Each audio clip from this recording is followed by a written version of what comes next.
And we're live. Woo! Yep, there you go. And I just started up this live because John Wilburn shut his down.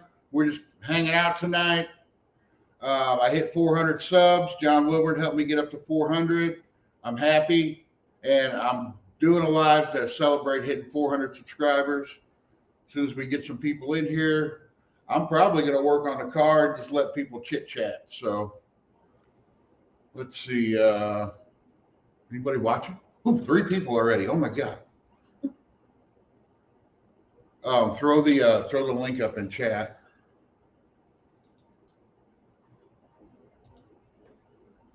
So people can get in. There you go. Anybody wants to come in? Come on in. Click this button. The third one over. Always the third one over. There you go. All right. Anybody wants to come in? There's a link. Watch me sitting here all by myself. It's my party. I cry. I want to. Oh, John Wilbur. And I am going to be hanging the clock live. All right. There, though. I said right there. There's Travis Milpark Garage. Jed was in the other one. I don't know if he jumped into it. Well, I closed that one down. Yeah. It'll probably take a minute for people to jump in. Yeah. I've never done a random pointless live like that. That was interesting. That was pretty cool, John. Can't believe how many people turned out for it. I was sitting there thinking, I wonder how many people I'll have if I have one that's not advertised and I don't have a guest and just turn it on. I've just never done that. So, gosh, we had 50 some. Yeah, that was pretty cool, John. I mean, even before the No Name Nationals, you know, we used to do them all the time and never really announced them or anything like that. But then we got to where there was people that actually were waiting for us to go live. And if we didn't go live on a weekend, they were wondering if something was wrong, you know? Yeah. Uh-oh, it's out of the box. Oh, there he is. Now we're getting serious. You know, you took my belly. I had a Sharpie that big. I could have written something on that box right there where you took the clock out. You didn't even look. Oh, didn't you? Hold on. No, I didn't. Oh, I really thought about it. By the way, I did not put a battery in it only because I thought a ticking package in the mail might not make it to you. I'm for real. Oh, well, I'll bring batteries in later. I would have set it on Central Time and everything, but I was just afraid if it was ticking going through the mail. Let's see. Get this thing around to where it needs to be. Well, not there. Oh, it won't stay. There we go. And thanks to the guys. Nice. Thanks to the guys that subscribed to my channel. I'm at like 415 now. Nice. Actually, Brian, you know what? I knew it was still on my desk. This is the battery for your clock. Well, bring it to the No Name Nationals. It's a new battery, and I had to use it to get the second hand where it needed to be while building the clock. You know, I did. We actually researched it, and I don't know if there's going to be enough time on Thursday. We'll have enough Thursday time. evening. No.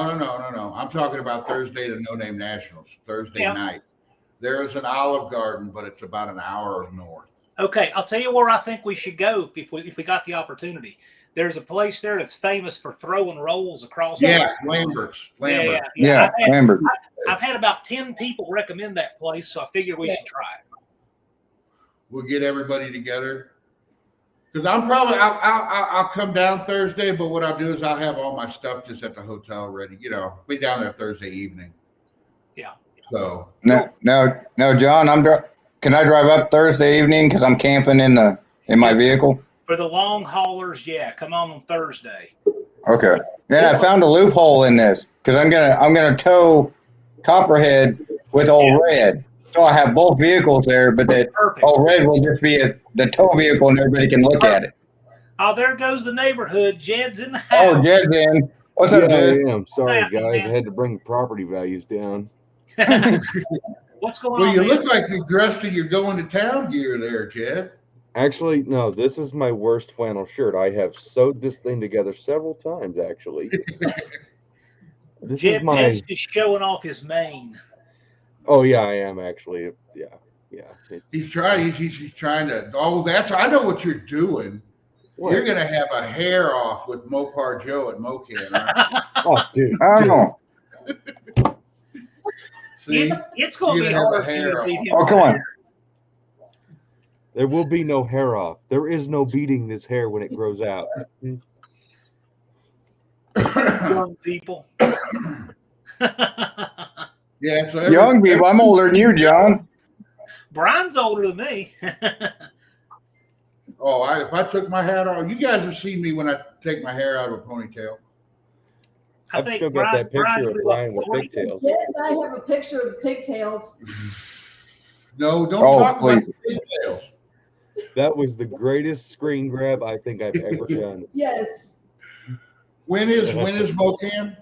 April 2nd. April 2nd. Where is it at, Jed? What's the name of that place? Asbury, Missouri. Asbury, Missouri. I know. ASWRY. April 2nd, you said, Sherry? Yes. Thank you. We're Big Mike, you're going to be getting your 400 congratulations live before you know it. I couldn't believe it. I picked up. I don't even know where I'm at now, but it hit up to 401 real quick. Yeah, you got the 401. And I mean, It was literally, the probably John what, Logan 2 minutes? experience. What, Oh, 2 minutes? easy. It was 2 minutes, $3.95. if not less. Oh, okay. You're at 404 Oh, now, no. Brian. You got 10 subs in about 2 minutes. Yeah, I know. But there's only one or two other times that happened. Oh yeah, but I mean that's the thing that you get them in jumps like that. My New Year's Eve, my New Year's Eve live was probably my best. 403. Hold on, guys. Dogs won't. Oh, what? Oh, I guess we Travis lost. has got an quick offline meeting. It looks like. Oh, I wonder where William's at. William usually jumps into these. Maybe he doesn't know. He's probably in bed. He might. Well, it's Saturday. It's true. He's probably on PlayStation. Doing gamer things. This is fun. I did a Hangout Live doubleheader with Brian, and it was totally unplanned. Yeah, like I said, I thought Tony was going to do his whole all night, all weekend live thing like he did with It was the Emmy. plan.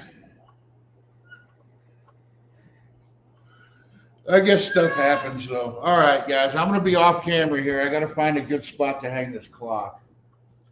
I may just hang it right over there so I don't have to. 'Cause I'm taking that to bed Hang it anyway. on that corner panel. That's the view we always get.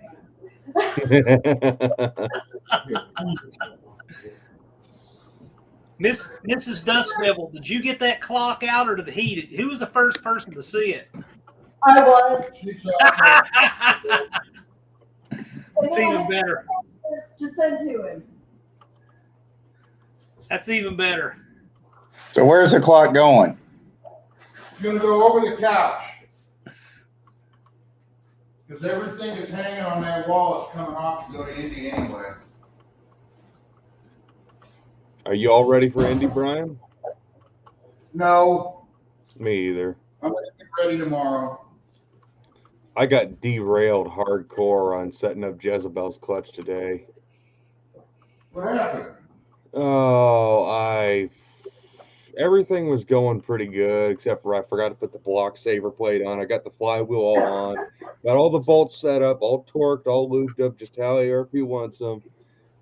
And then I get the flywheel all torqued down. I'm like, that looks awesome. And I'm like, wait, where's my block saver plate? So I take it back off, clean all the ARP bolts off, and start over.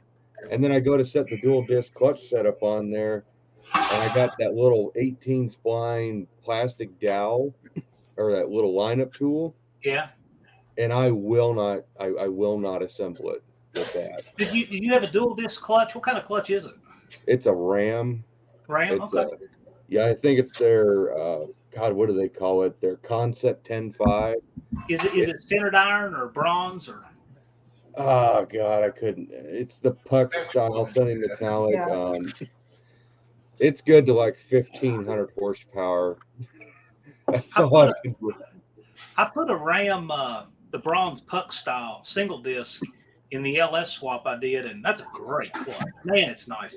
What I like about it is, I mean, it's been really tough, no problems, right? But the pedal is just probably even softer than factory. It is the nicest, smoothest, softest pedal, and holds so well. I can't say enough good things about the few Ram clutches I've had. I've never had a bad one. Well, and I mean, even if their clutch sucks and it doesn't last as long as the McLeod, I'll buy from Ram again just because Mike, the guy I talked to, 10 times the just car guy than anybody I talked to in McLeod. I Yeah. talked to like 6 different people from McLeod, and they are just the absolute worst. Yeah. They don't care. Yeah, my buddy just got a McLeod for his Hellcat, and they sent him a Mustang clutch, so he had to send it back and get the Hellcat clutch. Look at that place of honor. I don't know where I'm gonna be sleeping on this couch down here. There you go. You got to take this box Well, because it's in there. Oh, okay. We put Jed's Moroso Yeah. air cleaner in there. hey, Brian, if you wake up at 7 o'clock, you can wake up at time to call Jed. Yeah, I had to get you on there somehow, Jed. I I appreciate Funny that. thing man. is, Jed has slept on that couch. had to get you on there somehow. Is that the same couch? Yes. Yeah, that's the couch out of the old house. I've slept on that couch probably, was it 3 or 4 times? 2 or 3. Yeah. And now I'm gonna be mean. Oh, look, there's my buddy Kevin and my wife. Okay. They've seen me. He's But- shy. But no, on the clutch thing, that plastic alignment tool, I literally had like a 1/4 inch of movement up and down and side to side with my clutch. It wouldn't. Wow. It didn't fit tight at all. So I just threw it. I grabbed my other one, and I just said, "Screw it. We're not using that." So I talked to Danny Brewer, and I'm gonna buy an actual 18 spline input shaft. Hopefully, if he's got one, and I'm just gonna use a real 18 spline input Yeah. shaft to line everything up. Yep. I don't Yeah, care. I- If it cost me $200. It's I'm gonna have well to mute worth the setup. myself for a minute, guys. Sorry about that. But- Yeah, a lot of transmission shops will do that. They just use input shafts instead of that little tool. It's expensive to buy an 18 spline input shaft, but it's fucking worth it. I've probably got 15, 20 plastic ones, and then I've got about 5 real input shafts that are either broken or worn out off of something in a drawer, all mixed Yeah. together. Man. Yeah, there's that plan. So how's everybody doing tonight? Reasonably well. Yeah, That's good. doing pretty good. I was wanting something to do, and John went live, so I've never do these kind of lives, but I just did. I wanted to see what happened. I thought I kind of planned to doing a spontaneous live. Everybody else is live, so it's just like, screw it. There's so many people doing lives now, though. Man, Yeah. it's literally watching- 5 times more lives than you normal. I was watching Rick- Tony's deal, and that kind of sucks. This piston skirt thing. Did you ever get that figured out? Well, he had that one in the engine, and that was the one that spun a rod bearing. So that That's so weird. yeah, how it's did the weird. skirt I get don't messed know. up? I don't know. It was a mess. That one spun a rod bearing, and that piston skirt was all distended, and That's happens. so weird.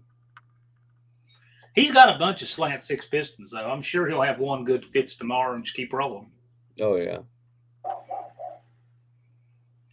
I still don't know why he sticks with the Offenhauser intake. I think, I guess, just the money and getting one from Australia. But I think the Hyperpack intake would do better, or that Aussie Speed one. Well, I kind of get it though. I mean, 20 years ago, I would not have said that makes any sense. I'm like, if there's a more economical way to get more power, that's what I want to do.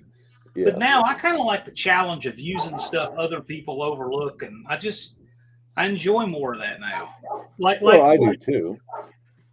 I mean, I get it. I get it. I mean, a lot of guys use that Offenhauser intake just because it's easy to get a hold of, but it's kind of a bad design. Yeah, it's old school. Yeah. There ain't much Offenhauser made in far as speed parts that was ever any good. What did I start 318 wheel run? This Lavapalooza? I guess I did.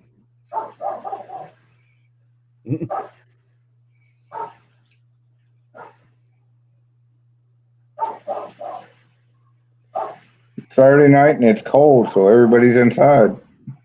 That's true.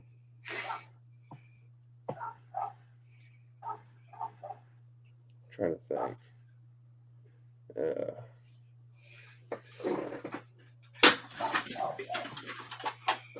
Yeah, it was supposed to be like 50 or 60 degrees tomorrow, and I had all these big aspirations to get Jezebel's engine put back in it and get that just about tidied up, but nope.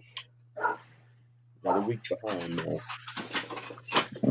Well, I got to work for the next 8 weeks. This is my last weekend off, so I'm missing 8 weeks of work on the truck. Yeah, but real work is more important than working on hot rods. It pays better. It definitely does.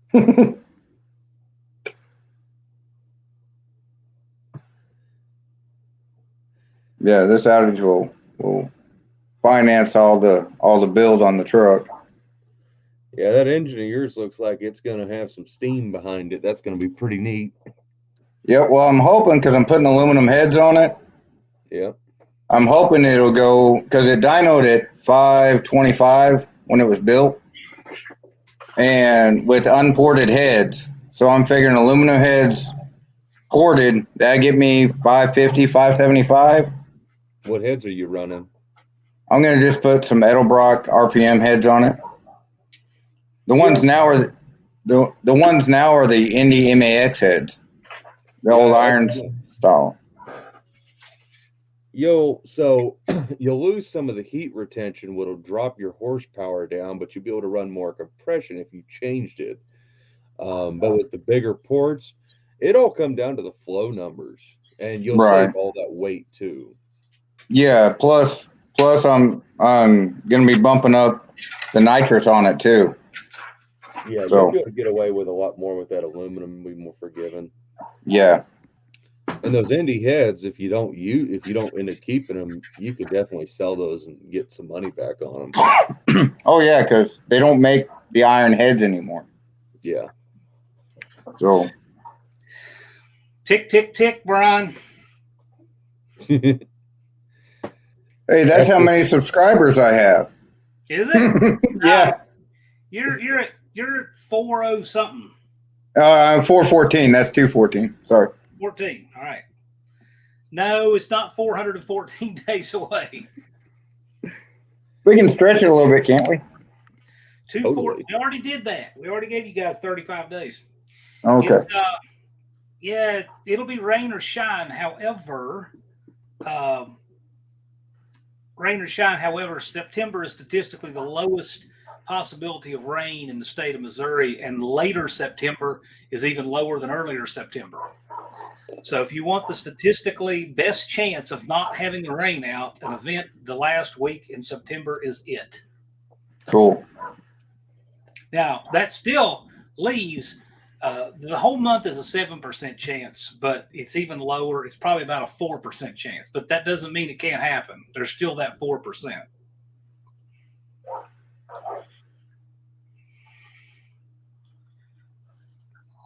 What's Brian working on? Looks like, well, he said something about work. He dropped something. He knocked a bunch of shit down. He said something about working on the trunk, trying to strengthen it up.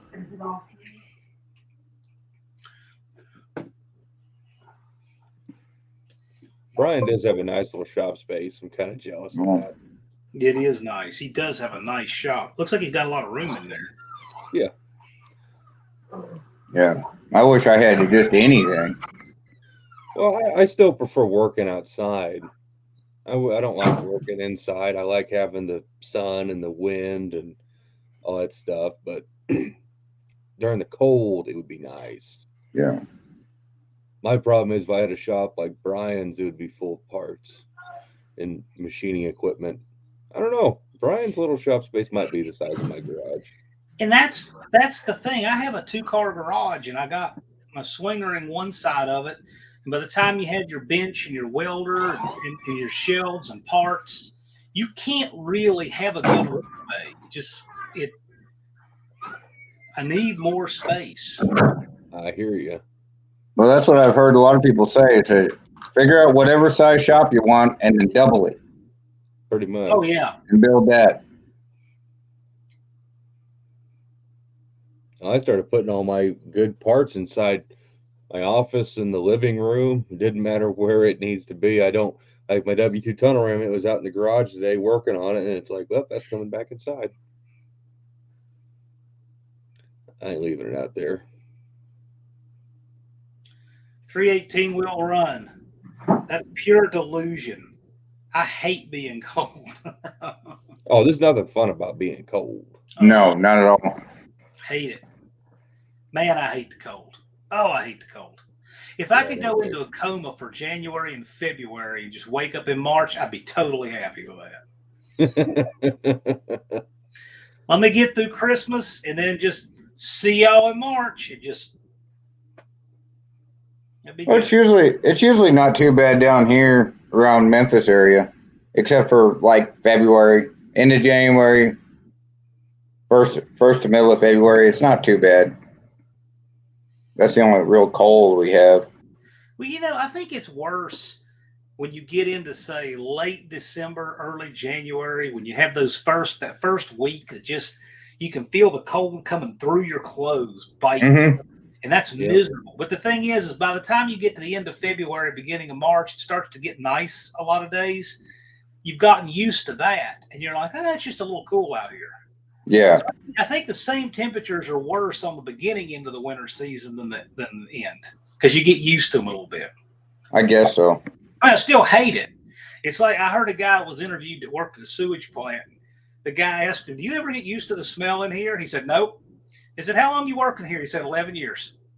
I never used to it. It's still horrible. Just as horrible today as it was the day I started. Yep. I'm like that with cold. I hate it every day till it warms up. Well, I noticed I was watching some of my clips from doing the Jezebel stuff, and it's like, I can't believe I'm comfortable in 30-degree weather. Like, I'm so excited that it's not -2 or 10 degrees. It's like 30. I'm like, I'm out here in my flannel shirt and I'm working. I feel great. And then it gets 50 degrees and it's like, wow, this is warm. Yeah. 40 degrees in a hoodie with the sun shining and no wind. Great. I'll take it. Yeah. I'll take it. I don't know That's what I'm not gonna do bad. when the summer heat kicks in. I love it. I'll take it 110. Love it. Oh, I can deal with the heat a lot better than I can the cold. I'm good with the heat. Bring it on. My hands get so bad in the cold because I got arthritis in my hands. I can't hardly work.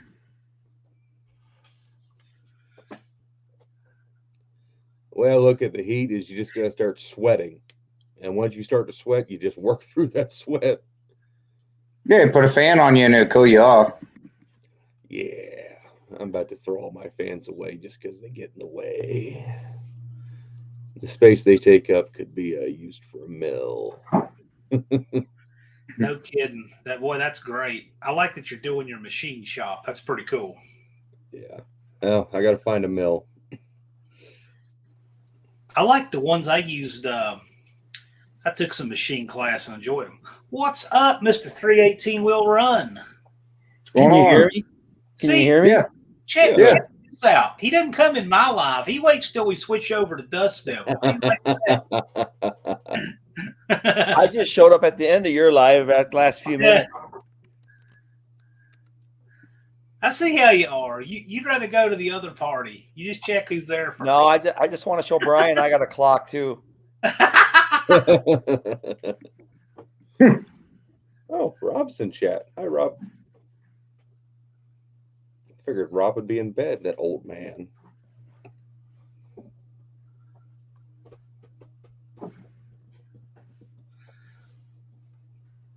Yeah, 318 will run. His clock is for the rest of us.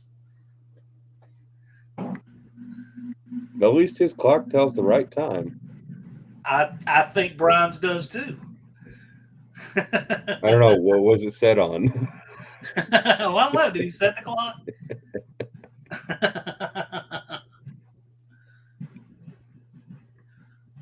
I don't know, man. I'm kind of jealous. He's got jet o'clock. That's pretty good. Jet clock. He did. He got jet o'clock. Well, I'm trying to think. Let's see what time that actually was. That was 7, wasn't it? Jet o'clock is.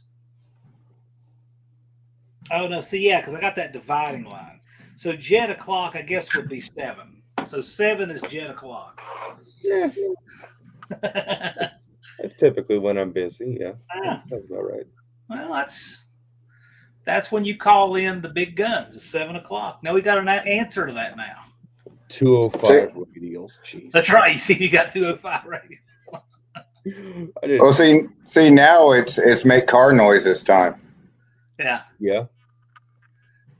Well, I had input from a few people on this, just a handful of people. So this isn't all my idea, but it worked out good. I think it was funny. I Yeah. liked it. John, I really don't like working on cars in the snow, but I just use the Tom Sawyer effect. I just say how much fun it is and make everyone think that's what I like. Oh, I thought about doing one with the Roadrunner when we had probably 8 inches of snow on the ground, and I thought about doing one and just diving out onto the ground in front of it and see if the snow would just come up. Doing a video like that, but I don't know. The snow got nasty here. It stayed on the ground for about 3-4 weeks. It never got warm enough to get rid of all of it, and it iced over really thick. It was nasty. It wasn't pretty snow. But we only had the one, so if we usually by the middle of March, if we get to the middle of March, we don't have any snow. We won't have any more.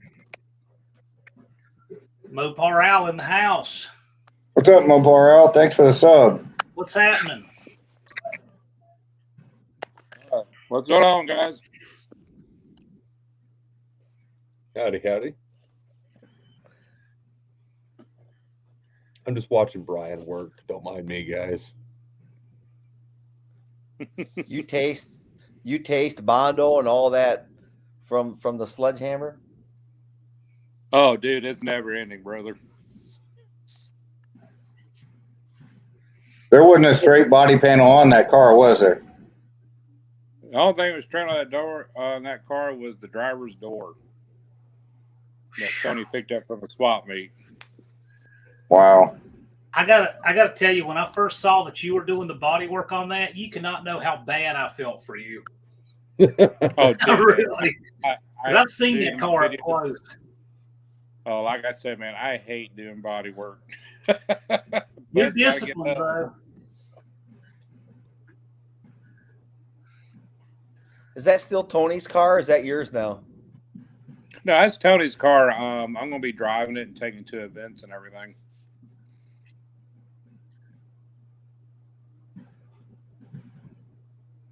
I think that thing's gonna be pretty cool when it's all said and done. Oh, yeah. It'll be neat. I think when Oh, it's- people are really going to pick up on it is when he shoots the color on it. That's when people are going to see that as a hot rod. A lot of people do, a lot of us do, but I think a lot of the public is going to really turn the corner when the color goes on it. Yeah. Well, I want to see him do Oh, yeah. the pinion snubber. I'm interested in that Yeah. setup. Do you have a Jenga stack on there or something? I really want to see that. It's going. Yeah, we're gonna have to get a bracket set up for that. It's been done before. We just gotta get underneath there and get it done. Well, I want to do it for technical knowledge so I can use that on all red. Right. SRP says 30 pounds of MIG wire in the passenger quarter. How much would you estimate is in there if you had to guess, Al? Oh God. Probably I 2 or 3 know. rolls.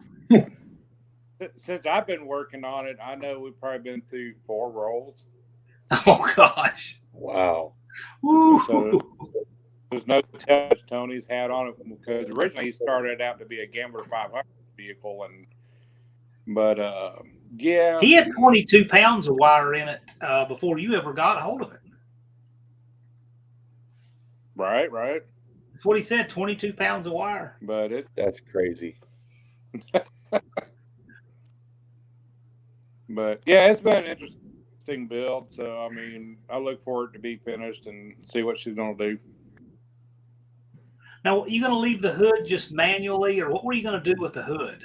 Or it's a flip nose? Were you going to put like struts on it, or It's flip straps? nose. Or what? Yeah, but I mean, were you going to No, just we put went, straps on? We went old school.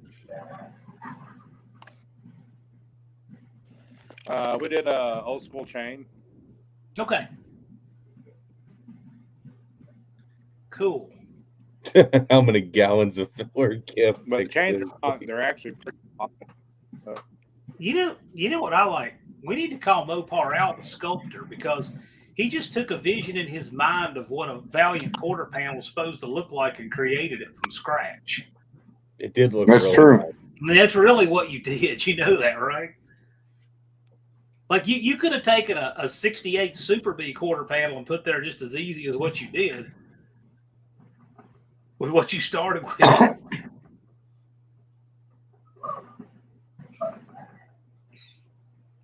He's got one hell of a death stare, or he froze. Yeah, Mopar Al, he is locked up tighter than a 318 that ran out of oil. Or a guy who had too much Taco Bell goes to clean. Never mind. Yeah, I think he mummified on the spot. No, Or I think he he had a stroke thinking about getting that car in primer. Or maybe he's just really messing with us. Like he's sitting there, he's giggling on the inside. All right. Oh, Ooh.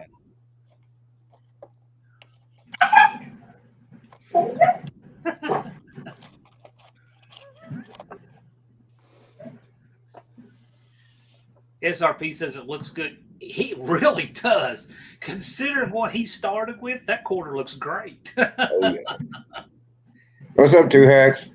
You know what though? They have a 68 and a 71 Valiant parked right next to each other, and only because of that can I see a little difference in the lines. Because if you look real close, because it's next to that junkyard jet car, you can see just a little tiny bit. If it weren't for that, I mean, but it does look really good. Yeah, I've never seen anybody take a 4-door and make a 2-door out of it. Yeah, DD Speed Shop did it, and Tony did it right after. But DD turned it into a whole program of videos. So.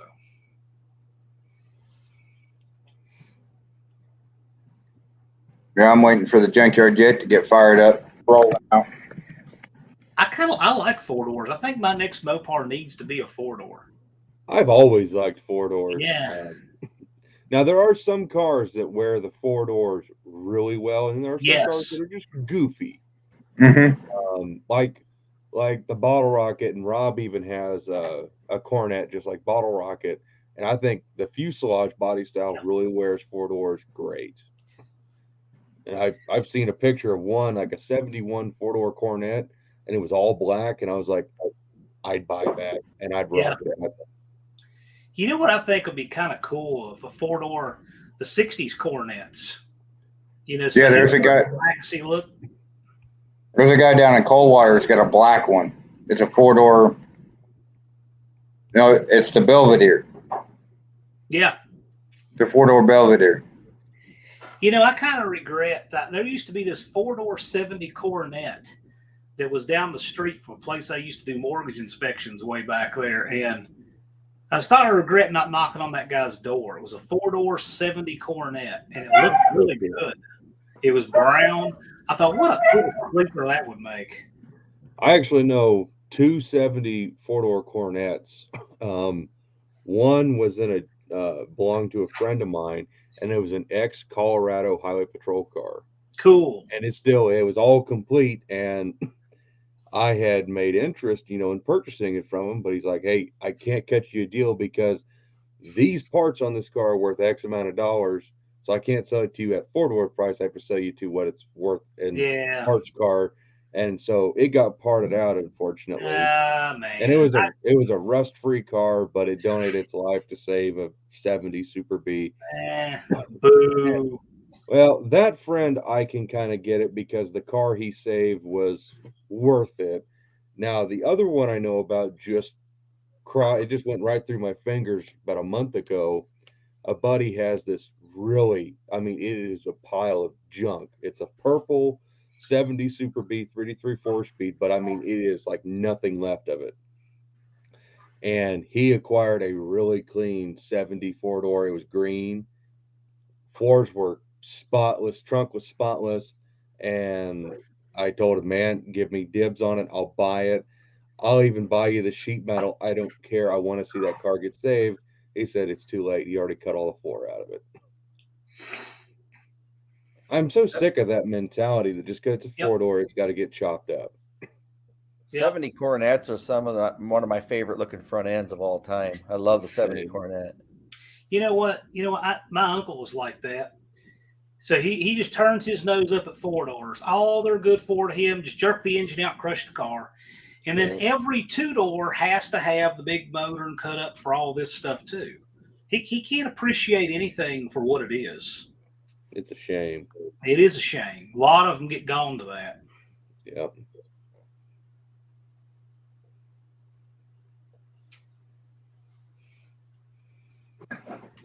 I wish that old mentality would just die as far as four doors being parts cars, because I think there's so many that just get sacrificed for no good reason. Yeah, some of them can be really cool. Yeah. Then like the tuna boats, well, the big E-bodies. Yeah. Actually, Four-doors Dean, aren't really four-doors, muscle cars, though, Dean. Why? Who They says? it's just like a tell me why they're gasser. not. It's just like guys who think gassers have to be two doors. The majority of gassers back in the 50s were actually just whatever people had. Yeah. I don't get that either. A muscle I was car, by back. definition, is an intermediate sized car with a big engine in it, basically. So, I mean, technically, my buddy Jesse's 58 Fury, by definition, is a muscle car because of its weight and the engine in it. So, and we wouldn't, when you look at a 58 Fury, you don't think muscle car, but going by definition, it is. I had a 68 Fury four-door, came factory with the police package, 383 Commando, factory dual exhaust.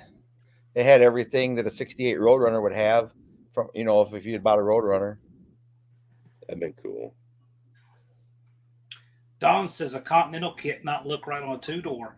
I thought they looked just fine on those Stutz. Remember those big Pimp Mobile Stutz that they made in the late 70s? Yeah. You know what I'm talking about. The Superfly looking cars.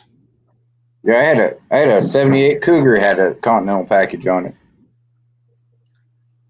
SRP said he would drive a four-door and got shamed, and now people love it. Yeah, well, that's because there's just a lot more unenlightened people then. If you want to find those people today, they're at car shows everywhere. You can still find those people.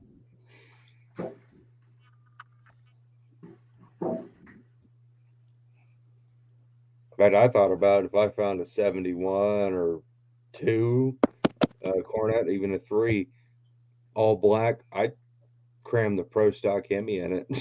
Who cares? They can make good sleeper cars for sure. Wouldn't be much of a sleeper with a magnesium tunnel ram and twin Dominator sticking out of the hood. Probably not. Right. And the sound that John's thing's gonna seen my, make it. 67. Mute me. Rob, I can't do that to Stella. I can't cut up Stella for the Pro Stock. Stella's too clean of a four-door. I'm back. Run! I did work. Yeah, I noticed you moved the gas can before you started grinding. Or were you welding? That was lame. It's empty, but I thought it'd be funny to be like, "Ooh, An empty gas can is plenty dangerous. this one's been empty for years. You seen the price of gas? I know a guy who was doing some welding on an empty metal can one time. Empty. Hell, I could hardly afford the diesel in my little heater just to warm this place up. I need spring to get here. We all And you do. need your spring to get there too. Yeah. You gotta see what I did. I did a thing back there, but I can't put the camera back there. See it on? I'll do it. I'll do a video on it. I should have saved. I God. should have been recording that the way people love sparks and stuff. Hey guys, so Joe's Mopar Mess is asking a question that he posted on 4B Bodies Only. Boy, I bet this is good. Let's see what this is. He bought two 440s. The first one, I'm going to do a budget build and shoot for 400 horsepower. Well, that's like falling out of a tree easy. What should I do with the second one? No expense spared. 528 Stroke it. with a blower. Well, no, that's what I plan on doing with mine. He can't put a blower on it. I want to be the only one. He should, he should go ahead and just like, just say screw it and go all the way to 540, even if the bores can't handle it, screw it, and then put a supercharger that's then boosted by a centrifugal supercharger that's also got turbos and then like a 500 shot of nitrous on it Yeah. with a set of very expensive gold-plated Indy heads. There you go. If you're saying no expense spared, I want a blower case cast out of freaking solid gold. And you're saying no expense spared. When this thing blows up, I want to see like a mushroom cloud. Yeah. With titanium rods and crank. Yep. But seriously, if I was to build a 440, no expense, I'd probably do like a 500 some odd stroker, somewhere around there. Really good, expensive set of trick flow heads, tunnel ram, or a supercharger of some kind. Well, basically a 500-inch engine with, say, trick flow 270s, you're guaranteed instant 600 horsepower, easy peasy. I mean, with the 270s, 600 is like, if you don't make at least 600 or 630 with the trick flow 270s, you did something drastically wrong. True. Yeah, even with a small cam, you can probably get 600. Yeah. Well, I wouldn't want to use. We're not talking about that. I think I'd rather, as far as like, if you're going to run a small cam, you probably want the 240 just because of the port velocity. Yeah, that's true. Yeah. I mean, everybody's running twin turbo and everything nowadays. Yeah, I know. It works. It makes power. I wonder if you get 1,000 horsepower out of a twin turbo 440. Wouldn't handle it. You'd crack the block. You'd split it in half. Stock block can't handle that kind of power. Oh, who is it? Well, those are aftermarket blocks. Yeah, when you got like an Indy block, a Mega block, or a Keith Black block, then you can start talking. Yeah. 800 and up survivability.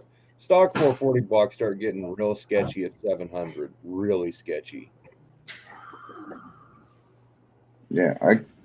Was it Johnson Racing making the twin turbo 528s Hemis? I don't know. Making 2,500 horsepower? That's What are you probably really going to do with 2,500 horsepower?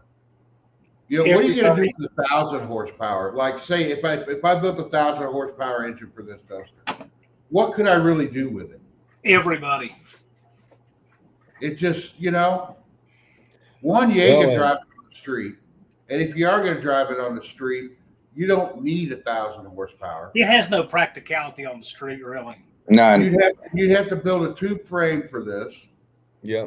Well, you look at Daniel Barber's Demon. That's what you have to have to put down like 800 horsepower to a track, let alone if you want to do street racing. I mean, you have to have full tube chassis. He just had a strut front end put on his Demon because the old stuff that was on there wasn't handling his Predator headed 540 makes like 980 horsepower, and that's actually extremely weak for what it can do. He has no idea. And then what are you going to do with it? You're going to enjoy it one day a week, Yeah, pretty much. or whenever there's a race that you want to go to. I mean, it's like Jezebel. Yeah, you could go. You could take it to the track and race it, but you could also take it on a cruise. Yeah. You go to a cruise. You can have fun with the car. Even 600 horsepower is way more than anybody needs for anything that's going to be driven on the street. Jezebel's right at that point where it's like just fast enough to be kind of scary on the street, but also not fast enough for to be competitive in any sense.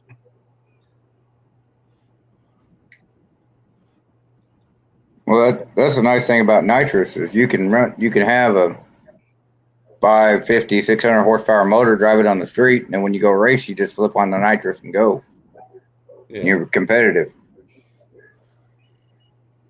Nitrous is also infinitely adjustable too. Yes. You Yeah, get a good controller, and it's infinitely adjustable. So you go to that's the thing. Like your buddy Daniel, say he goes to a track and the prep is crap. Yeah. Well, Back the nitrous off. Ruined, But you get stuff. Oh yeah, I guess all of them are adjustable to a point, because there's boost controllers and all that. But the nitrous, it's just like there's your controller. You go make your test run and show. You figure out where you're spinning at and dial it back. Whatever. It's just all. I just don't see the use in 1,000 horsepower, 1,500 horsepower, 2,000 horsepower engines. No, it's just guys bragging about their Mopar man. So whose guy's motorcycle goes 300 on the street? Tell that guy he's full of crap. Yeah. 300. It doesn't happen. No, 300. I don't know if you could hold on to a bike at 300. You could file that under it didn't happen. Now 100, 150, I could see some of those motorcycles doing. Oh yeah, they'll do that.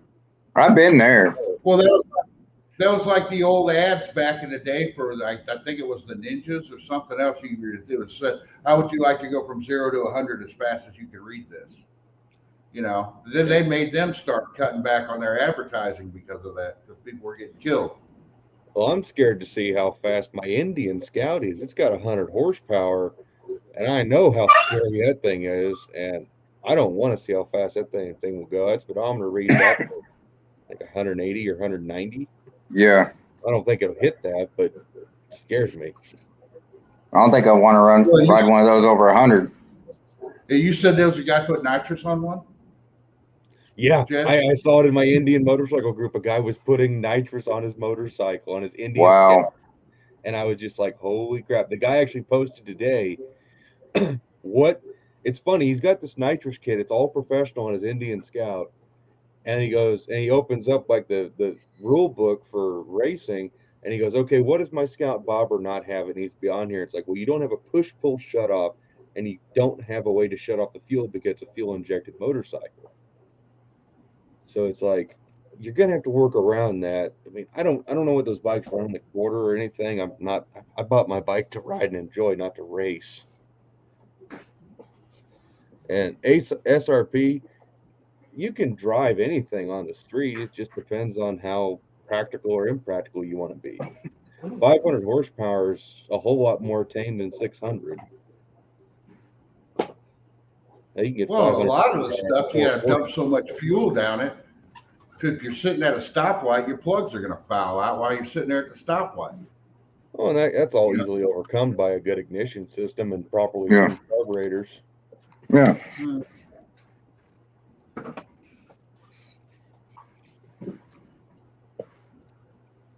That, and you want a car that's going to shake you to death while it's idling sitting on the street.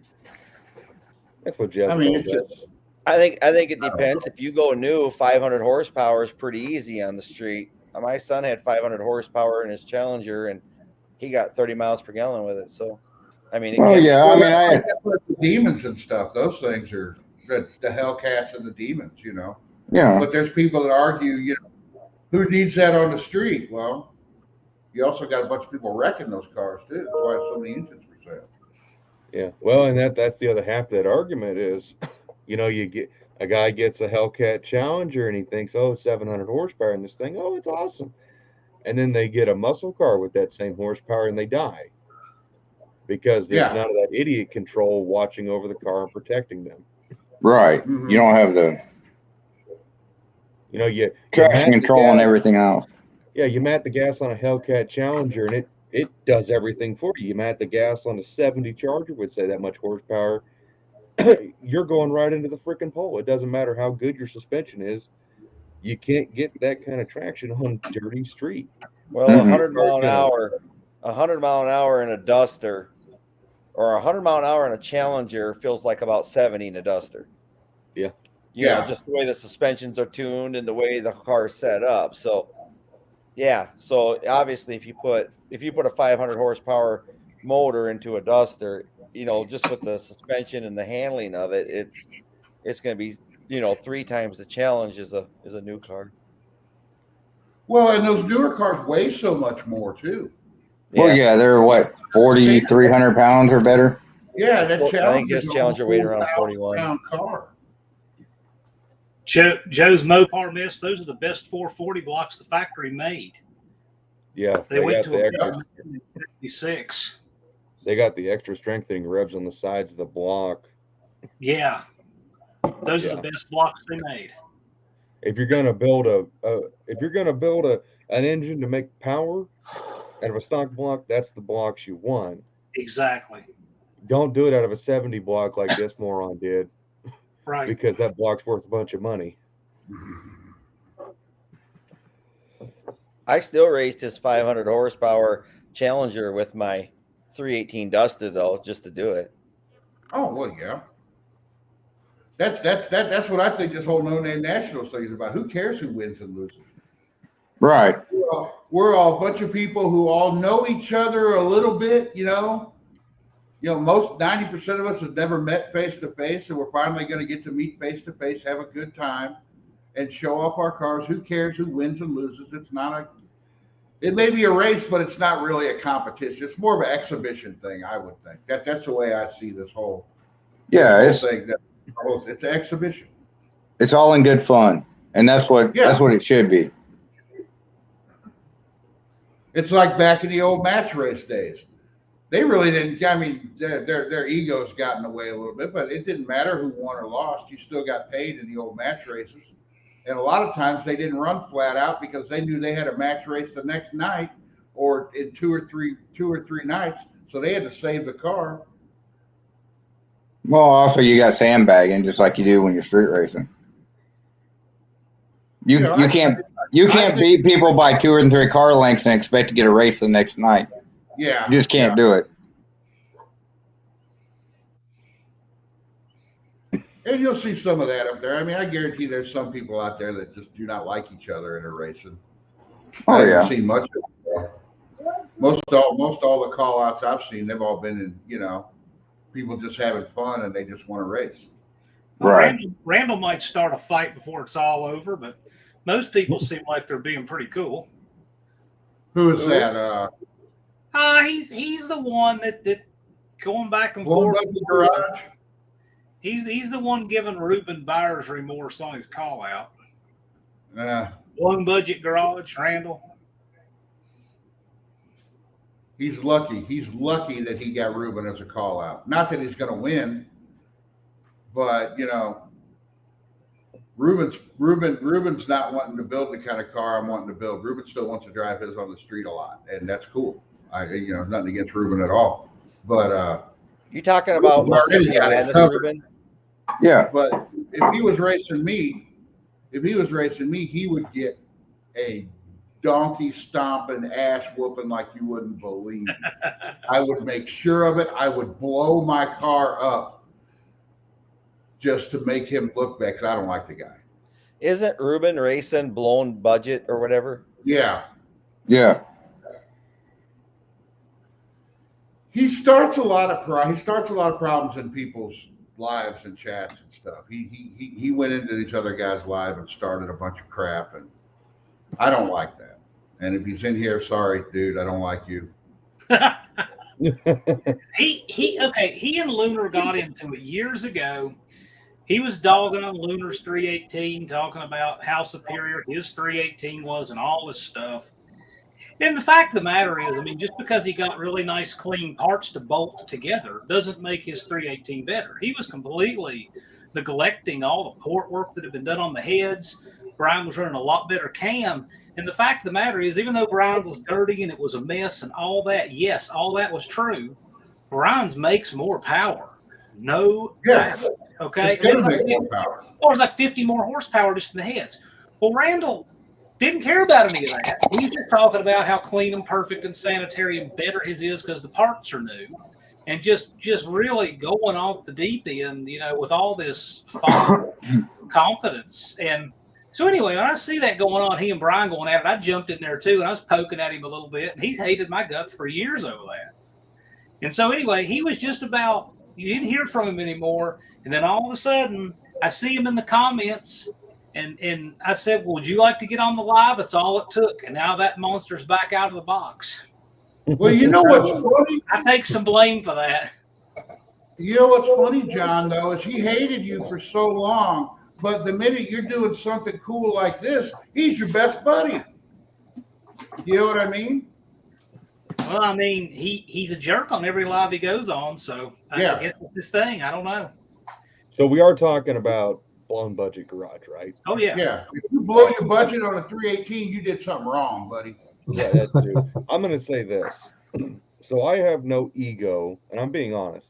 I never, never have an ego, and Brian knows this. That one live, the live I met him in, I jumped into, or I was already there, I don't remember.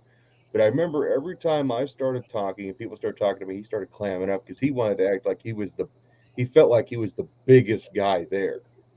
And I don't think he realizes how big my channel is unless he looked it up. But it seemed like every time someone would, even I or someone else would steal the spotlight from him, he'd get all pissy. I've never seen a guy with more unearned swagger in my life. I mean, this is the guy that gets a 72-inch garage door, can't get his car through it, and runs into it on both sides. I mean, listen, I'm all for if you make stupid mistakes and you put them in your videos and you admit to them, that's fine. But who does that? Who gets a 6-foot wide door for a car and runs into it on both sides trying to get the car in? And then takes a can opener to the side and puts a swing out panel in there next to a roll up. I mean, who does that? I've never seen anybody do that before. And yet he has the swagger of an accomplished tuner. I've just never seen anything like it. It's amazing. Wow. I don't know. Like I said, Ruben, I know Ruben's got him covered. Ruben's got him covered right now. He gets under Ruben's skin, and I don't blame him. Ruben booted Randall from a live here a couple days ago. Oh yeah, that was hilarious. It was funny, but he did. Yeah. He took about the last ridiculous, unnecessary insult and just flipped him out for a There while. you go. Yeah. Why'd he challenge him then? What's that? Why'd he challenge him then? Because he didn't know any better. I think he made his Yeah, call he out didn't know really any quick better. and didn't think. So we're not telling anybody who or what to call out. But one thing I'm thinking is, I wish some of these guys would vet their call outs a little better and watch them and get familiar with them, right? Like, see, Andy and Tony did a call out real quick, but they're familiar with each other for a few years, right? Mm-hmm. Randall just sees, oh, there's a 318. He's new. I'll call him out, right? It's like a fun way to welcome him to the party. And Ruben's regretting it. Not because he won't beat him, but because he's got 8 months of this stuff, 214 more days of this to deal with. I mean, seriously. Yeah, and it's almost like he's trolling Ruben. It is. Yeah. Well, I'll tell you what, Randall does I'll tell you what I think Randall does really well. If Randall was a professional wrestling manager, he could be the best ever. That guy cuts a promo on people like nothing I've ever seen. Oh yes. He would that is his calling in life. But Yeah, I feel bad. He did Well, the like I white double said, team. Like I said, and the guy with the car he has, he does not. How does my dad put it? My dad has great little sayings. He's got an alligator mouth and a parakeet ass, is what he's got. I like that. we'll see what happens. I mean, everybody's welcome, and I'm not playing any favorites. We'll just let it all happen at the track. No. But it's interesting how he wants to play it. So He's trying to play the bad guy, I guess. If it was somebody you knew and you knew him well enough to razz them back and forth like that, it's a different story. But like you said, Ruben and him just met, and Ruben was being nice, and like, hey, we'll invite the new guy, and called him out, and then now it's like, you don't do somebody, you don't talk like that to people you don't know. Well, this event and the call out gave him this massive ego boost. I mean, literally, it just hit the spray on him, and he just changed on a dime. I mean, he's always been like that, but this just really brought it out. And I don't know, watching him take a fight with CP on that live that time. I mean, for goodness sakes. Well, the whole thing, the way he acts in people's lives too, like this is my life, this is my house. You're not just going to come into my house. Hey, You're not Ruben. going to come into my house, kick up your feet on my coffee table, And, Hey, Ruben, you need to jump in here. Ruben, Yeah, Ruben, we're talking about your boy. Ruben. Yeah, jump in, Ruben. I would like to welcome Aaron from the other Yes, side of the country. Aaron. Aaron's been enjoying. Hey, man. Thanks, guys. Hey, Aaron. Just sit there patiently waiting for a moment to say something. It was okay. I'll just chilling. Hey, Aaron. What time is it? Your time? Have you seen that clock, Aaron? You were there, I weren't have you? seen that. Yeah. Watch it. It's 3:40 p.m. So So it's man, this Hey, Ruben. I thought o'clock. What's going on, guys? Hey, you might need a. Oh, it's both of them together. Oh no! Oh no. Hey, Ruben, we're talking about how much you're enjoying this 214 more days of call out with Randall. I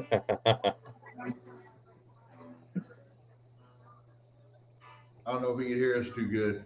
no, enjoying's probably not the word. Ruben, I don't know if you can hear me. We're talking about how much you're enjoying this build-up to the No Name Nationals with Randall. Yeah, I don't think he can hear us. Well, I think it's about beer o'clock there or something. They got me. muted. I don't think they realized. No, I just want to know. I want to know if Richard. Yeah, got they that are call muted. or not. You can't unmute him. He's muted himself. Okay, he muted something. I was gonna say I'm trying. Which I understand. He probably muted himself because they're in a bar or something. He doesn't know. The host can't unmute them. They might be strategically covering a fart or something and need that. Yeah. Yeah. You're supposed to strategically cover those. Yeah. Well, I know I'm in the middle of a video. I don't care. Like, oh, I'll edit that out later.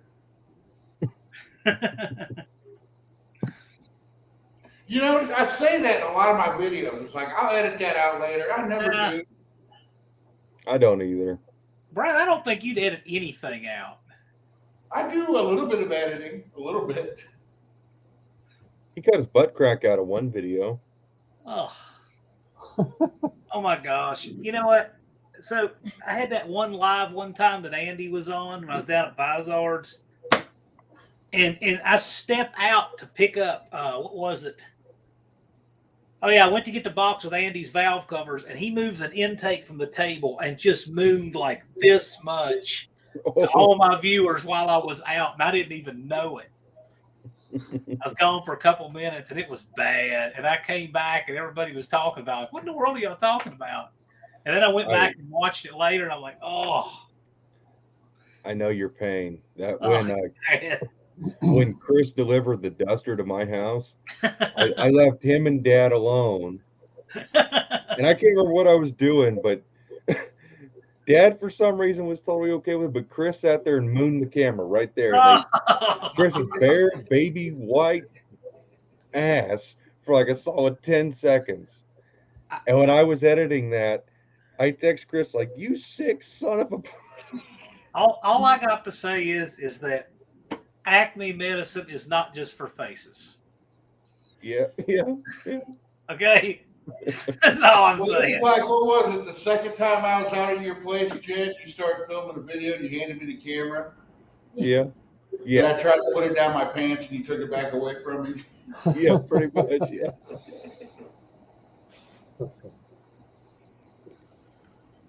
Oh, Well, I'm currently looking on eBay for plans for a large wooden boat. I'm starting to collect animals 2x2 here at the moment. So, You gonna bring a boat to come over here in September? no, we've got it's rained here for about 5 or 6 solid days. There's a bridge down the road that's like 11 meters underwater. Well, 11 meters, what's that, 30, 40 feet? Wow. Yeah, it's pretty big. Wow. It's a bit of a flood event, like the whole of southeast Queensland. So it's been crazy.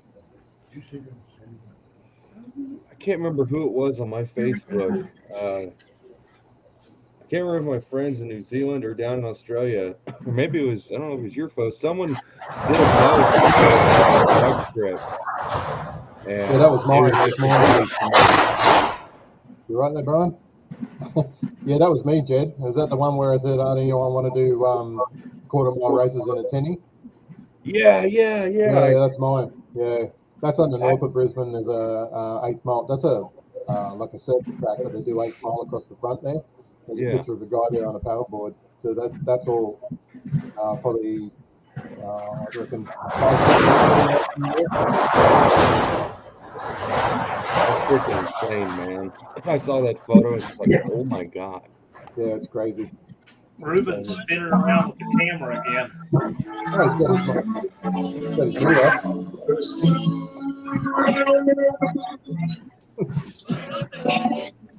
He's unmuted now, and you can hear the music in the bar. oh, you muted yourself. You just get Uber, Brian.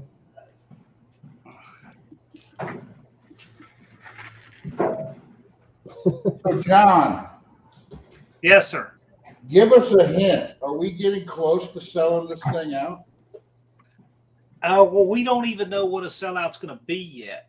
I thought you Dallas said there was and I- only room for like 250 cars. Dallas and I are going to be doing a recon run there in April. And that's when we're going to lay out the burnout pit. We've got a lot of things. Some of them I don't want to mention because I don't want to get screwed up on them. But Yeah. we got several things we're going to do on this recon run.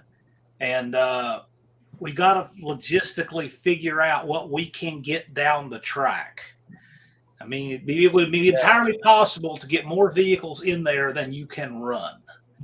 So I'm not doing it yet, but pretty soon I'm going to have to start looking at entries, trucks, trailers, how many people we're getting in there versus what we can run. That's the reason why I'm bringing the shorty van. Trying to Yeah, save you a foot and a half. Thank you for saving us that 3 feet of real estate. I appreciate it. I was thinking about the people doing the best 2 out of 3 call outs. I was like, Oh, you got a lot we going better on. get this in one and done and give some other people some time to run. You know what I mean? And we're gonna be blocking the strip off at night because you don't want just one idiot, getting out there on the track at night and messing it up for all of us. Yeah. So there's things we got to figure out. Your underwear? We're going to set jersey barriers for the burnout contest. We got to figure out how many we need, where they need to be, exactly how to fix this pin. I had to fight for that because the track operator out there, they just don't understand what doing real burnouts is. So I was going to ask, are you doing American standstill boring burnouts or No. doing Australian whipping around? no, because if it was that, just why bother? No, Yeah. we're gonna give you guys a real theater to put on a show.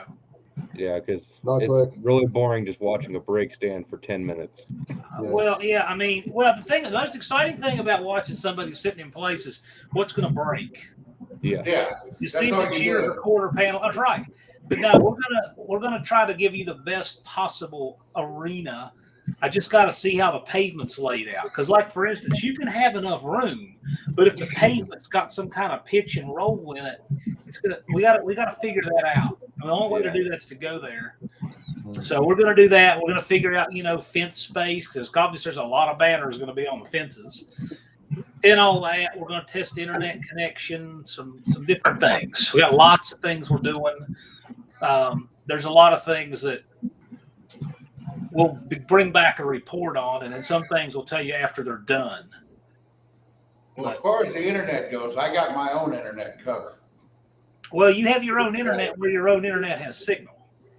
Huh? You have your own internet, but only where your own internet has signal. I already checked it. Well, we're bringing in 2 lines into there, so we have hardwired internet. Well, I'm not going to be eating up any of your bandwidth extras. So it's going to be Wi-Fi out there? There's going to be Wi-Fi, but I don't know how much and when people can use it. If there's just enough for Dallas and I to stream, that's what we'll do. However, as soon as we're done doing like pictures for the day, we can then we could open it up to everybody. So you guys who shot content during the day can do uploads and stuff, or lives at night, or whatever. But we may have to prioritize it to do streaming with during the day. We just don't know how much we have to share. I just don't know. So that's being done as we speak. They're putting that in. Well, I'm sure afterwards there's going to be plenty of videos coming out the week after. Oh, Yeah, there's going to be all kind of stuff. We're going to be watching videos of this event for a month. Mm-hmm. At least. Yeah. There's so many videos out there with No Name National that, I mean, I usually can't get the time to watch them. I mean, they're just, Oh, so many. now? Yeah, I know. Yeah, for sure. Some of these guys are putting one out every day. There were 600. Let me just look right now. Last I looked, it was well over 600, almost 100 channels. Yeah, I've been looking through YouTube at that too. Overnight. Just the videos that are properly tagged. Just the videos that are properly tagged. There's 670 videos, 94 channels.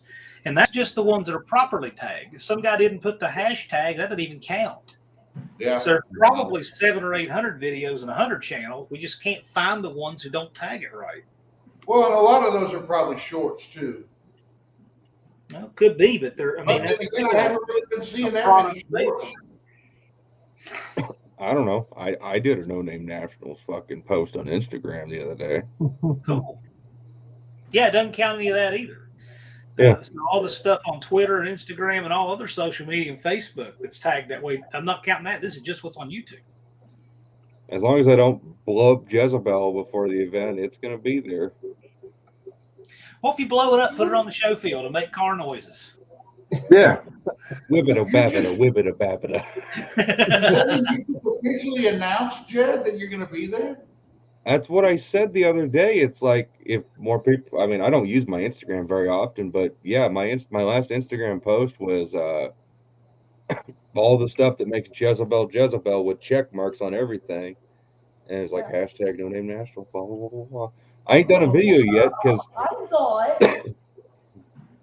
Thank you, Sherry. Jed, there's not a better place to bring Jezebel. I mean, this is an event for content creators and our viewers to come out. I can't think of a better event for Jezebel to be at than this.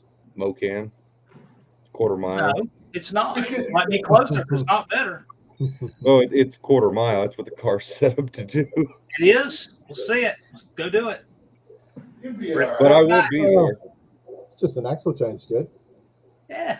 It's a Dana 60. Oh, it's Dana 60. That's a little harder. I didn't say it was easy. Yeah. No, I'm not going to put steeper gears in the car. Everything's What gear set you up and running? optimized. No, I think Jezebel will do just fine with the gears. I think got. she's got enough torque that I don't think she's going to have an issue running 8th. That's what I'm going to do at Mocan is I'm just going to run 8th mile passes and just get shift points down and all that stuff. Just put 25-inch tires on the back. Oh hell no! I will not sacrifice the look. Jed's gonna be in the junkyard looking in trunks for temporary tires now. I'm gonna take my rear brake drums off and put like 13-inch wheels on the back. Yeah. Yeah, get 25s and just run them in dual. Make a dually out of it. There you go. That is me. Now we're thinking. I gotta Okay. say, You know, Jed, it's like we were talking about before too. People are going to want to come to see Jezebel just go down the track. They don't care how fast that car is. Yeah, that Hey. I never said that. Who You cares? said that. It's not like it's going to be. It's not like Jezebel. You're going to be able to walk behind it going down the track. The car's going to be fast. I never Two, it's said not that. like You it's said got that. money on it or anything. I'll tell you what. If you want the most photographed moment of the event, and this could be it, you don't have to burn it down, but if you just did a 20, 30-second burnout, not trying to win, just enough smoke to make a good picture. Now I'm gonna do a John Force style burnout in that car. Once the clutch and everything is seated in place, I gotta get new tires for it. So I've had the same drag radials on the car since the day it was first put together back in like 16. And those drag radials are dead. And Bring them, well, I'm bring gonna smoke them off here in town, but I'm gonna get brand new ones. but still bring those. Well, there won't be much left. Put them to death in the burnout pen. Again, if you just want a really great photo op and you're not trying to win, like twist a drive shaft in half and tear off a quarter panel, like some of these guys will probably do. Yeah, I ain't doing that. Yeah, exactly. Do like a good 20-second burnout, just enough to get some good smoke roll and get a good photo. No problem.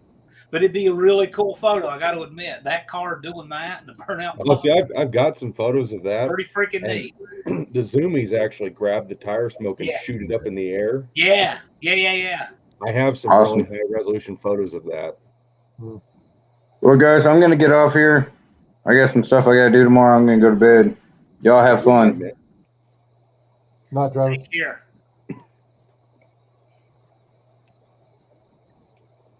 Brian making it sound like I have an ego.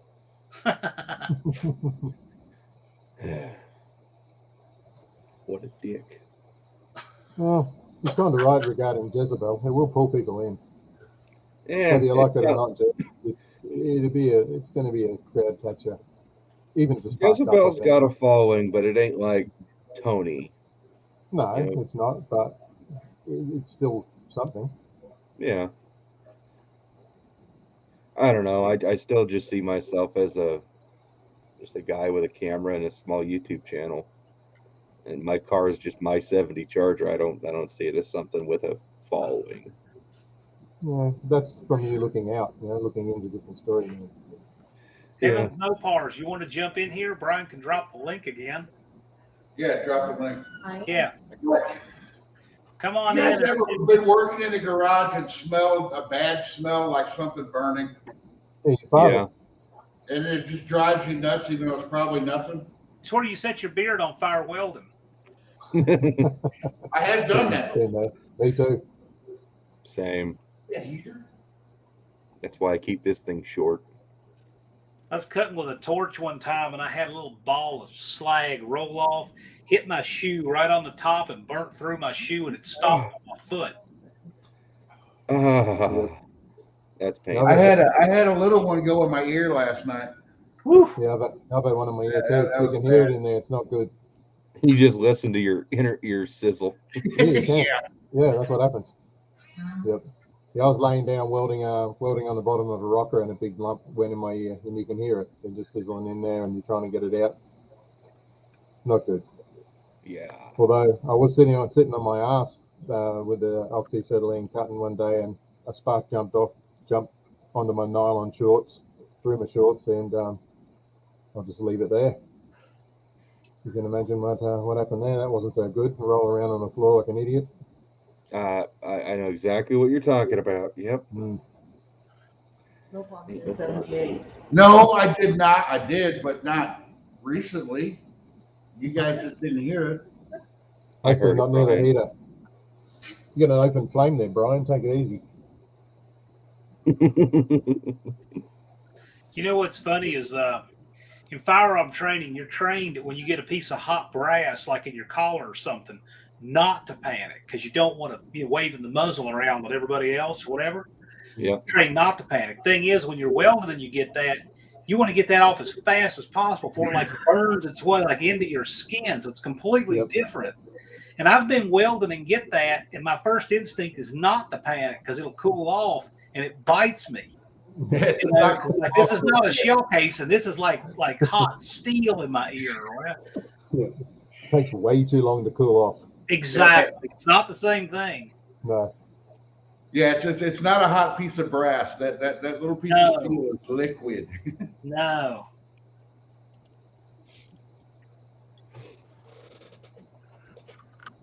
Oh, I didn't show that. Do I want to show that off now or wait till the video? Oh yeah, you want to show it off. Rob's still in here.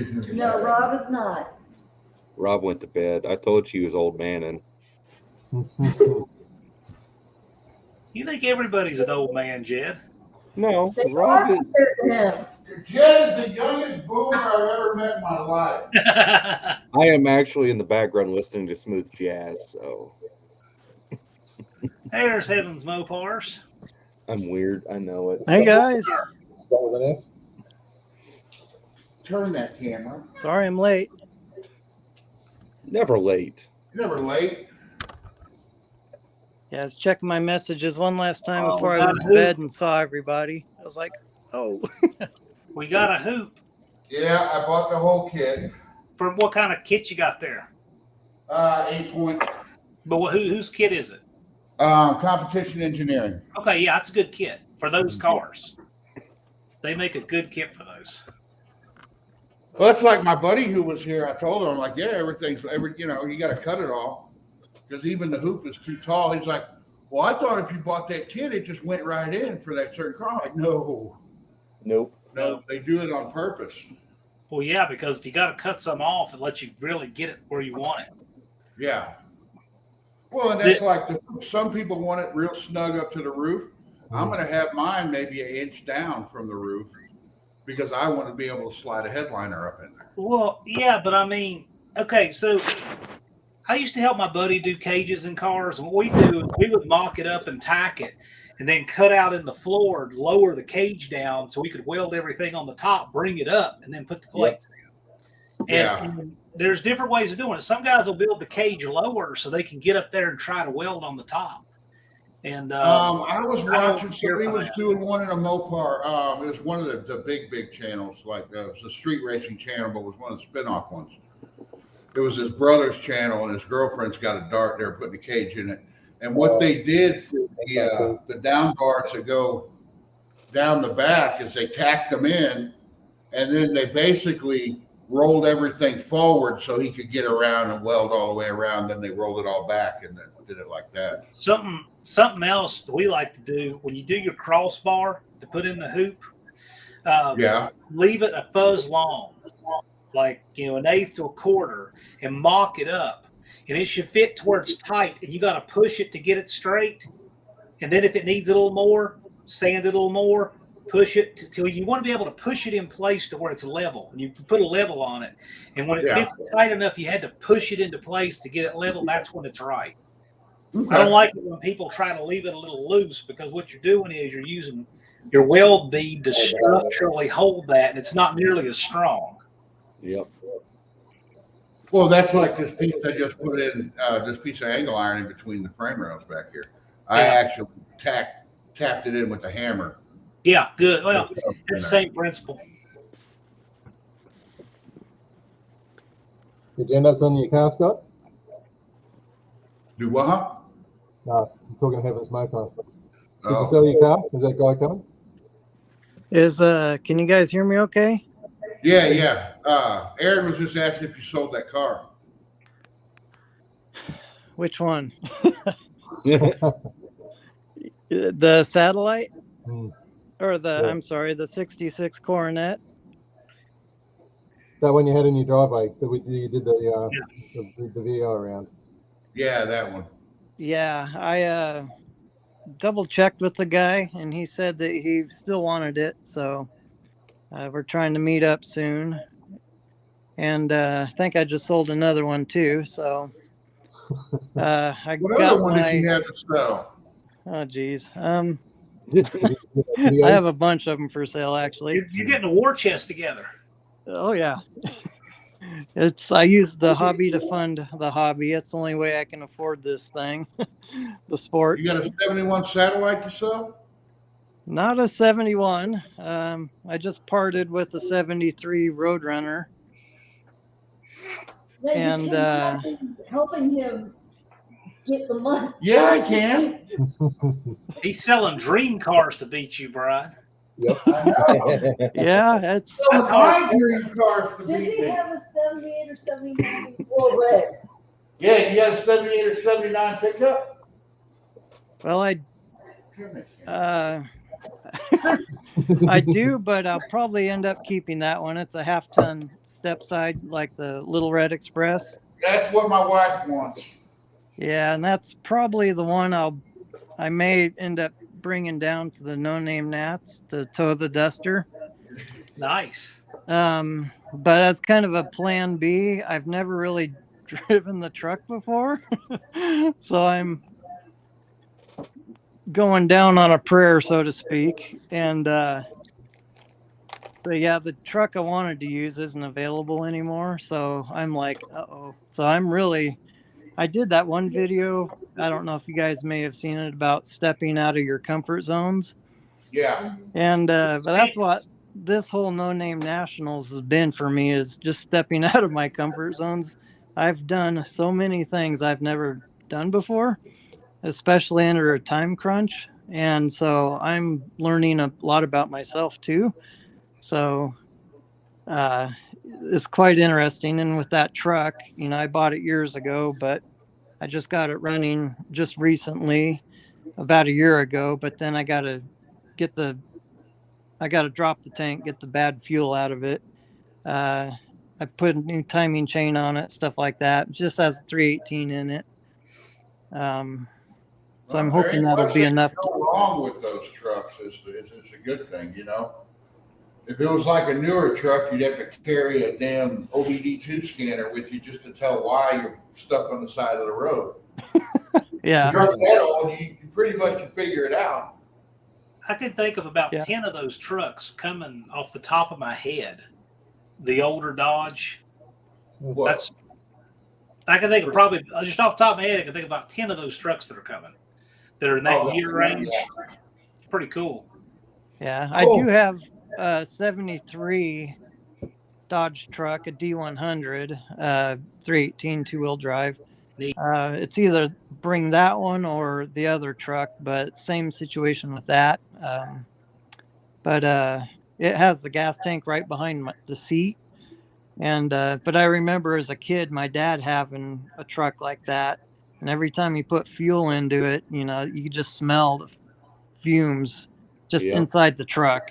And so that doesn't sound too appealing, driving 1,900 miles with all those fumes. I'd be higher than a kite by the time I got there. Bear Rose Garage is going to take his, a 58 Fairlane and tow a 72 Ranchero on a trailer from Basalt, Idaho. It's crazy, but he's going to do it. Yeah, he's inspiration, that's for sure. He's getting close to 400. If he doesn't have them, he's getting close. Nice. Yeah. Brian, I was going to tell you, I got word today from my brother, because Michael was over.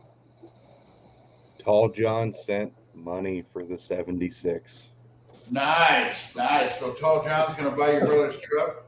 Yep, it's happening. Well, I knew Tall John was really interested, but it's happening for real now. Huh. I wish I'd had the money for that truck. I like that truck.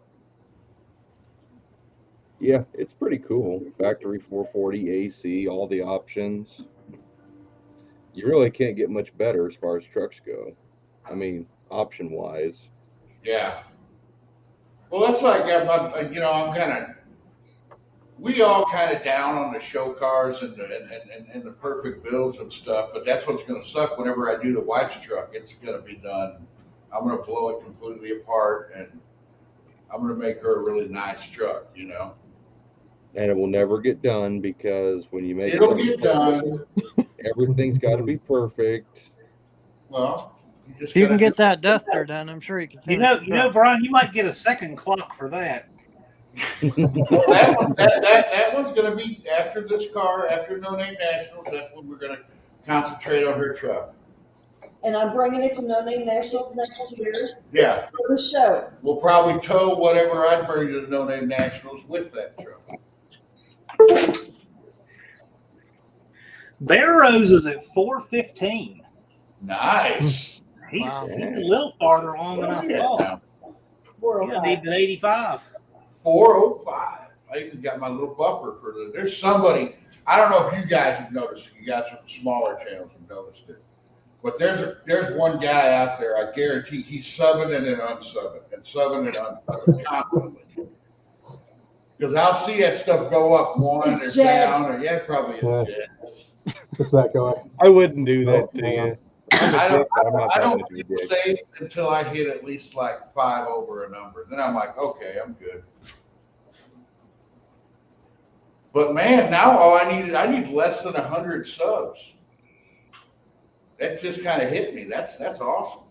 That's You're good. gonna probably pick up those just at Indy between the lives Yeah. you and I are You'll gonna get do. Damn, You'll get them. the lives and the videos. And then John, you did good pulling those guys together. Hoopty and Bear Rolls. Made a good show, I thought. That was Yeah. a good show. Yeah. Like, I'm never around for them because I'm always at work when you do them. But you have the only lives, like, I can go back and rewatch. Cool. I don't know, just how you pull it together and how you Appreciate it. and how you conduct it. I mean, pretty Well, cool. I've got Dallas Salt on Friday. We're going to do an update, and we've got new things we're doing every update, so we'll do that.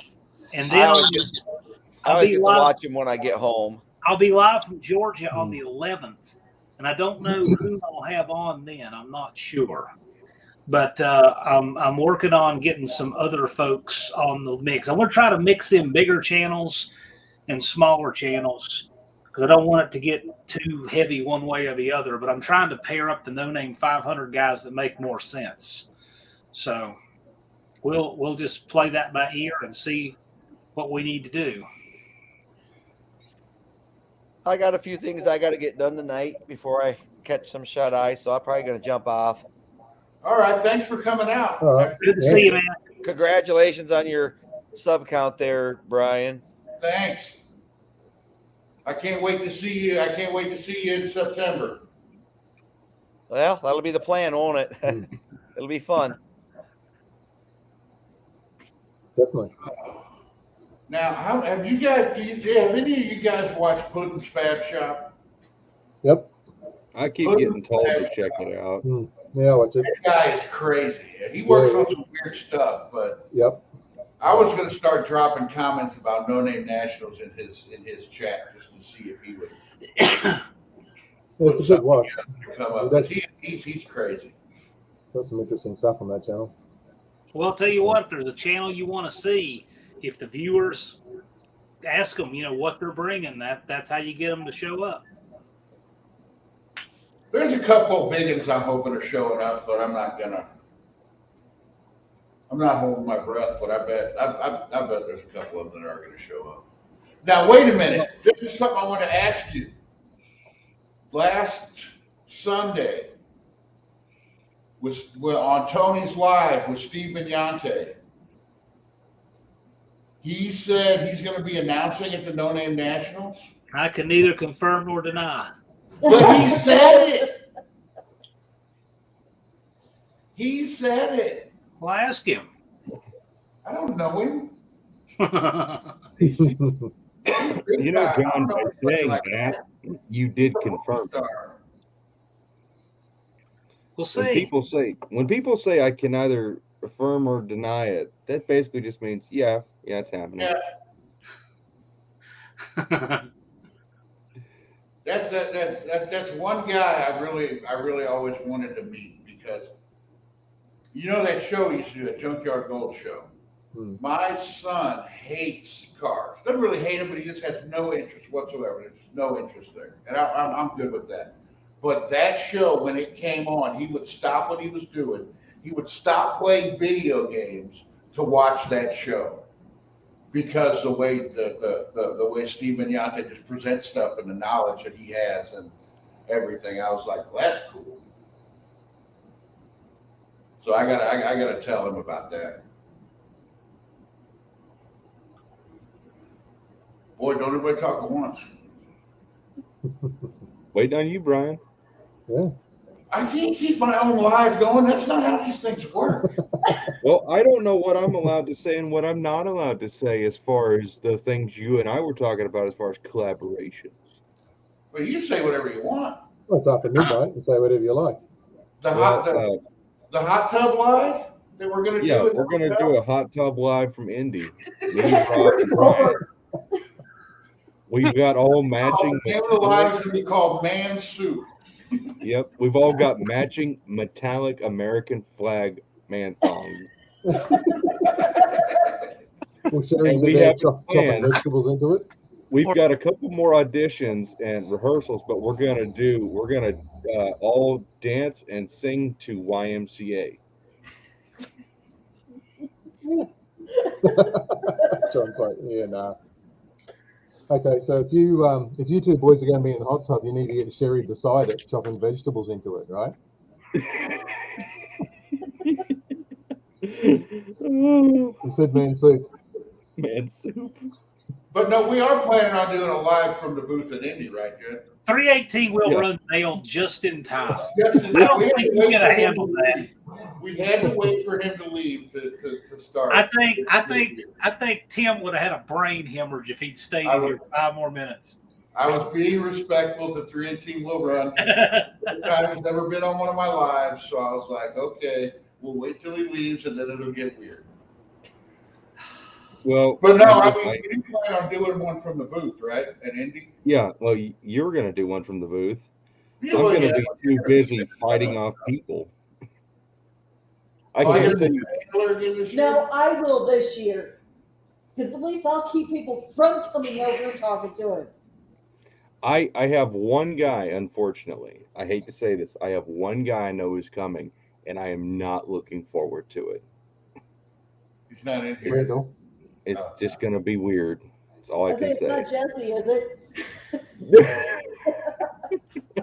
Well, I could say that about Jesse. I know him personally. Well, If Jake gets in a fist fight, you got to film it. Does not gonna Jesse get still a have fist that fight. purple header wrap? If he's still got that purple header wrap, I'm buying it this year. No, I think Ron sold that last year. That's going to look weird with that red car. Yeah, I know. Brian, have you ever told everybody the announcement for what you're actually naming the car? The name of the car is the Knuckle Duster. That is the name. The Red Rocket. Red Rocket. No, it's not the Red Rocket. I'm gonna make some T-shirts Hey. for Brian. Hey, Brian, if it makes you feel any better, my 89 Hyundai Excel was nicknamed the Red Rocket. You're in good company. It makes it all the better. Oh, I just had a more realization. disturbing. That that's the car's name, or that you actually own an '89 Hyundai Excel. Man's got to have a daily, right?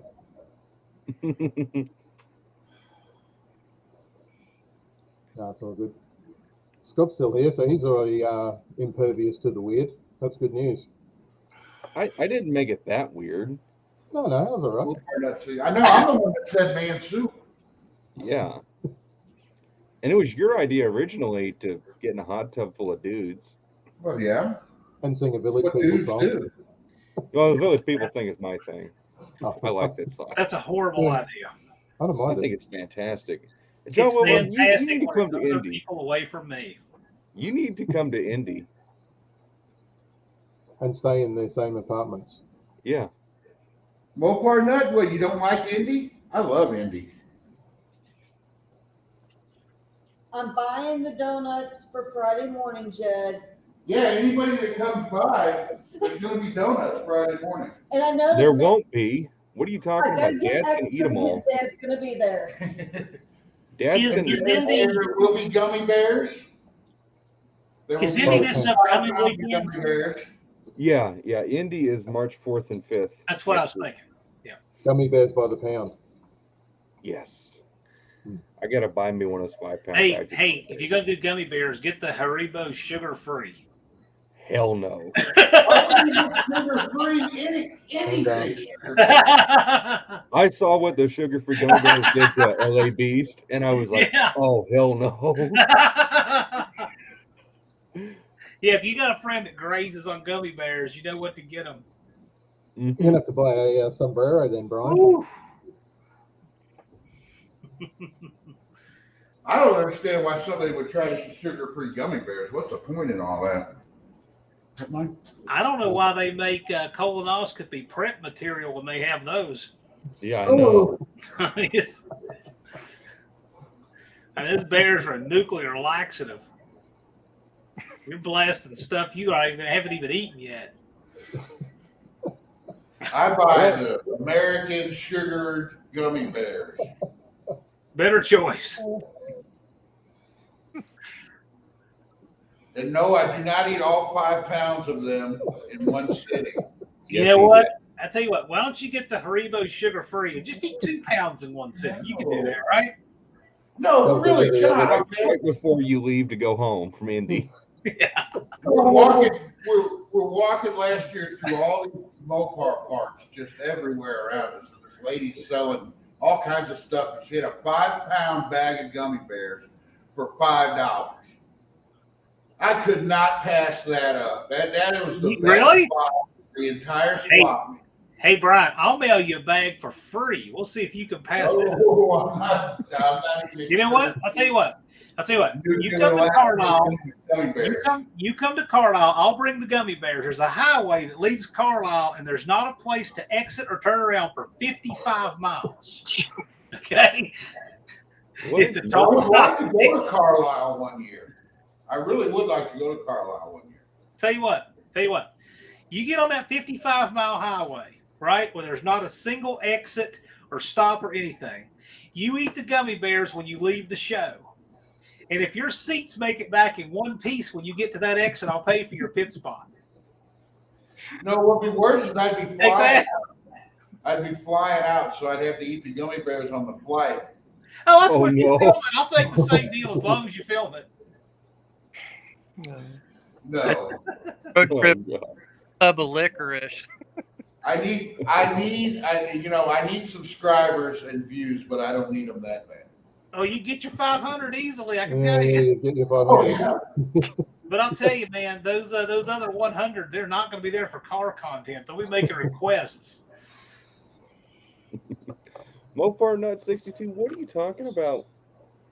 2 10x17 tents? Indy's 150 square foot indoor swap meet. It's not gigantic by any means, but I'll make like 50 passes through the swap meet and I still won't see everything. It's not the actual size of the swap meet. It's just that for some reason at Indy, if you need it, it's going to be there. There's a lot of high quality parts there, and I've been going long enough that I actually know just about every vendor that's there every year, and a lot of them are personal friends of mine. So it's actually like my one chance to get to meet reunite with a bunch of my buddies I don't get to see. Indy's a great swap meet. Like I said, it's not the biggest one by any means, but it's a great indoor swap meet, especially this time of year.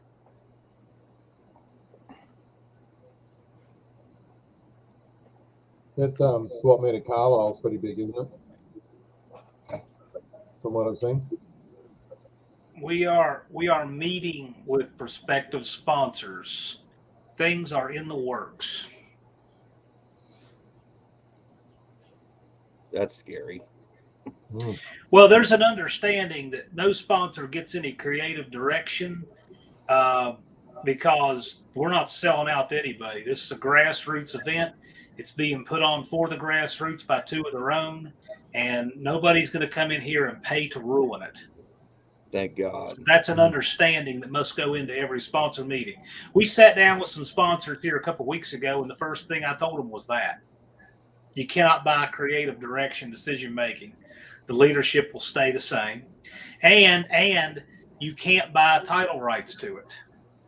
We could have a presenting sponsor. We'd be open to that. But the problem with title rights is that once somebody hijacks the name, the public begins to think that they own the event and they could try to steal it. Now, Yeah. it wouldn't be successful, but it doesn't mean somebody wouldn't try it.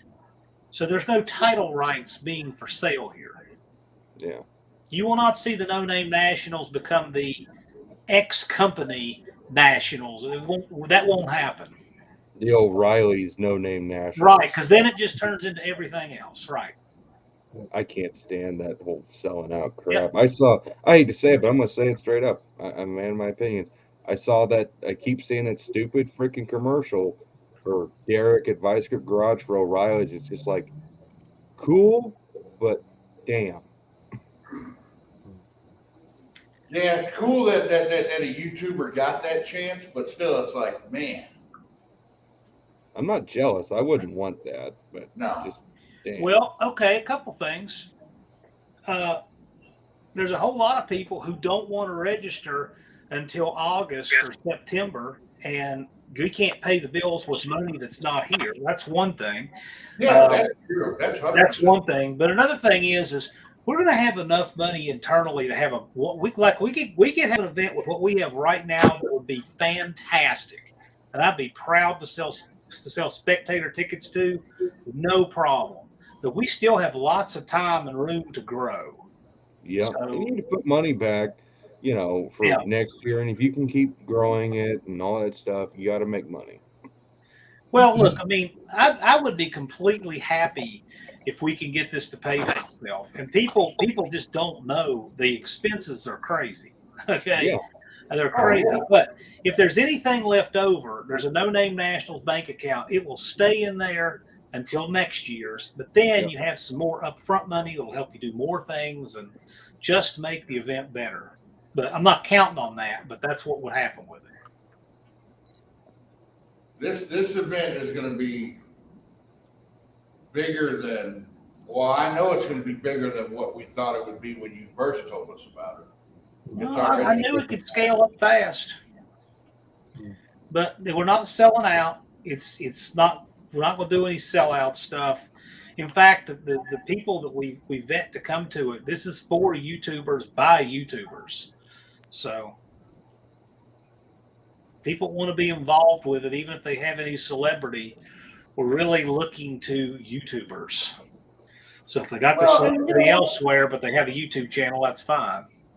I don't know. It just seems like sometimes nowadays people think it's wrong to want to make money. And what's so wrong about that? You know what I mean? Oh no, there's nothing wrong with that. But I'm just telling. There's nothing wrong. Listen, I'm a committed capitalist. Okay.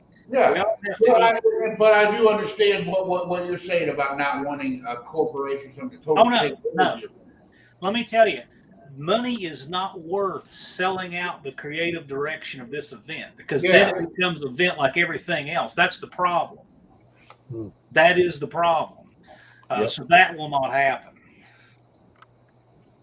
But let me tell you, I guarantee make you a little bit off of this. I guarantee you, we could make more money on this event if we were to say have a car show with no sub requirement or anything, right? I think it would drop the quality. The overall quality of the event would come down. Yep. I'm telling you it would. There are people who can't see how Jed sees. Jed's already figured out what would happen. But you would have a whole different bunch of people to have to cater to who don't understand the content creator thing at all. It would create a bit of a clash. It would demoralize these poor people killing themselves to get 500 to be in the race. Yeah. You know what? I would rather have fewer cars who all earned their way in and have a better event. Well, I'll be honest with you, John. So, two things. One, my buddy Daniel, him and his dad wanted to race under my banner, because his demon's been on my channel several times. Daniel actually doesn't feel great about that, so he's actually starting his own YouTube channel. He should do it. He can do it. He's breaking completely out of his comfort zone. Actually, I talked to him before all this, giving him pointers on channel. He was asking me all sorts of questions. Like what editing software, what camera to get. It's like, dude, your phone. Just get your phone and just Shoot start it, filming. post it. The best thing he can do is do a video with you promoting the new channel to start and just let it rip and get it. He's already registered. So just do that, get that going. And the other thing, you know, I'll say this. So as a guy with more than enough to get in, you know, with 20,000 subscribers, I honestly, you know, I'll just say it. Guys like Brian or anybody else who's making that grind to the 500, I think they are more deserving of this event than someone like me who's already got it. Well, I mean, look, some of us have already done it, and I get that. But the thing is these guys are making the show. Yeah. Because they're out there working in 7-degree weather or whatever, making it happen. And they are making the show. And you know what? When those people get there, we won't have to worry about them.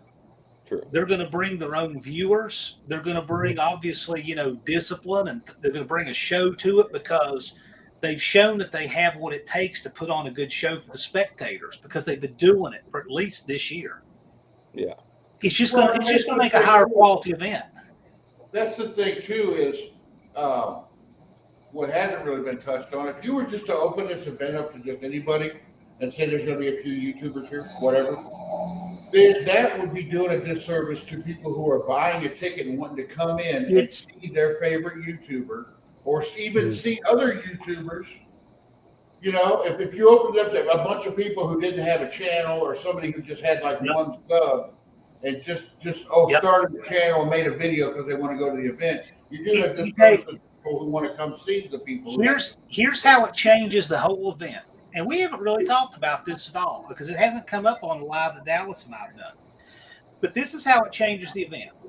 If you have 500 subscribers, you have had to make yourself available in some form to all of your viewers to get 500 subscribers. There comes some accountability with that. They generally know your name. They know what you're working on. They've watched you build it. They've seen your skill level, and you've risked your ego enough to get 500 subs.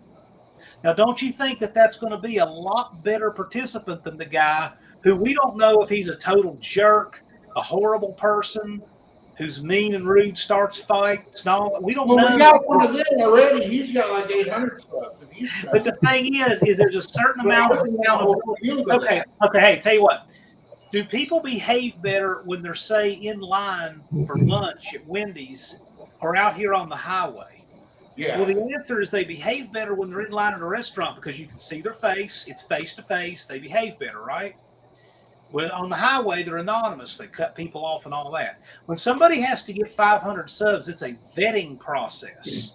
Yeah. And those people have to show a certain amount of quality of character to get it, and they're going to be better participants in the show.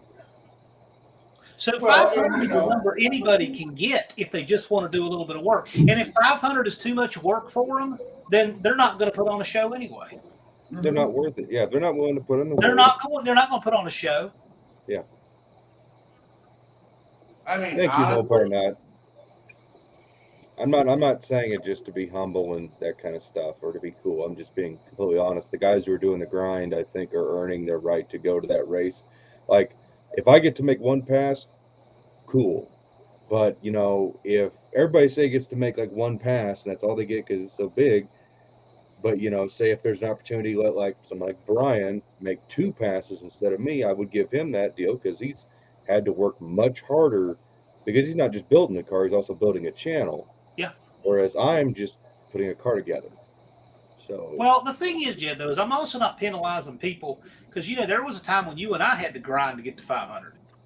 I mean, so I'm just saying, just because we did it a while back doesn't mean we didn't do it. I remember. But we didn't do it under a time crunch and all this stuff. I mean, but we also didn't have the benefit of this event given the wind to our back to get it either. Yeah, that's true.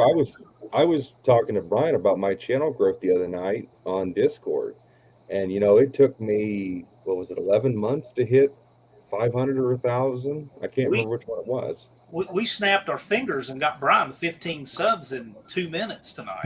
Yeah, and I do think that there's some of these people out here that are starting up a new channel and getting, you know, 100, 200, 300 subs real quick like that, and they don't realize how hard it actually would be Yeah. for them without this event. Yeah, I agree. You know, Well, look at Oh, Todd no. Garage. Todd Garage had 26 one week. A few days later, he had 100.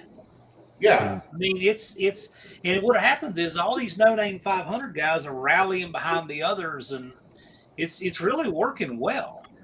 yeah. And like I keep saying, I hope everybody who's making content to get to this thing Oh, me too. realizes how much fun it actually is to do this YouTube. Yeah, And Well, we're keep helping going the people. afterwards and keep putting out content. You know, we're helping the people who are putting in the guys work. make it to 500. They do the event. You're never going to see them again until next year.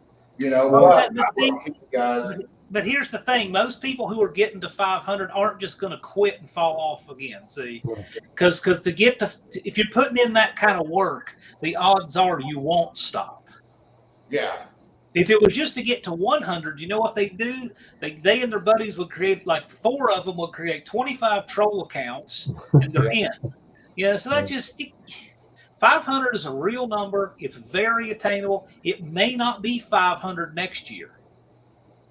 It may or may not. It may stay the same. It could be 1,000.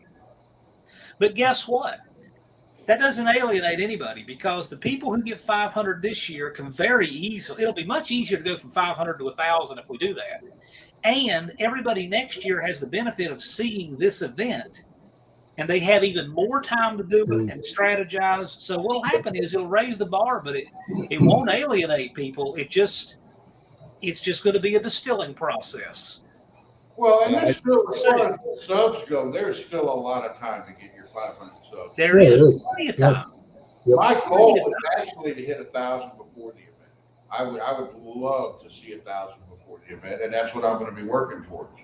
Plenty I of do time. want to say this. The one thing I just thought about that could be bad is I could see this being an issue for some of the guys who they got this 500 super fast, and they're not thinking about it because the event's helping them and everybody's rallying together. But once this event is over and their growth just done, and then it's all on them, and then they find out, why isn't my stuff growing? Then they're going to get real depressed over it. That is one thing I could see that would be a problem So for them people. you're right. You're right. But here's the thing. It's up to them to keep it going. It's up to them to keep an audience. It's true. It's up to them to maintain views. Look, isn't it cool if somebody gives you a house, but you have to pay the taxes on it? Okay, I'll pay the house was free. You have to pay taxes on. I mean, it's okay. Of course, I There's think no. that if That anybody gets up to 500, they're going to keep plugging away. yeah, right. Because That's you what I think. put the work in, you know what you're doing, you got That's some right. experience, you have That's the ideas, thing, though, is projects, going to keep going. What some of these people aren't going to understand is how slow channel growth really is. Like, Yeah. Jeff, how long did it take you to hit 1,000? I'll just look it up real fast. You know, Yes. it takes a while. So and you know, the guys who are working at this 500 kind of need to realize that you know, you're going to get your 500 and all the way up to this event, however many you get. Yeah, they're going to come pretty good because you've got this event backing you.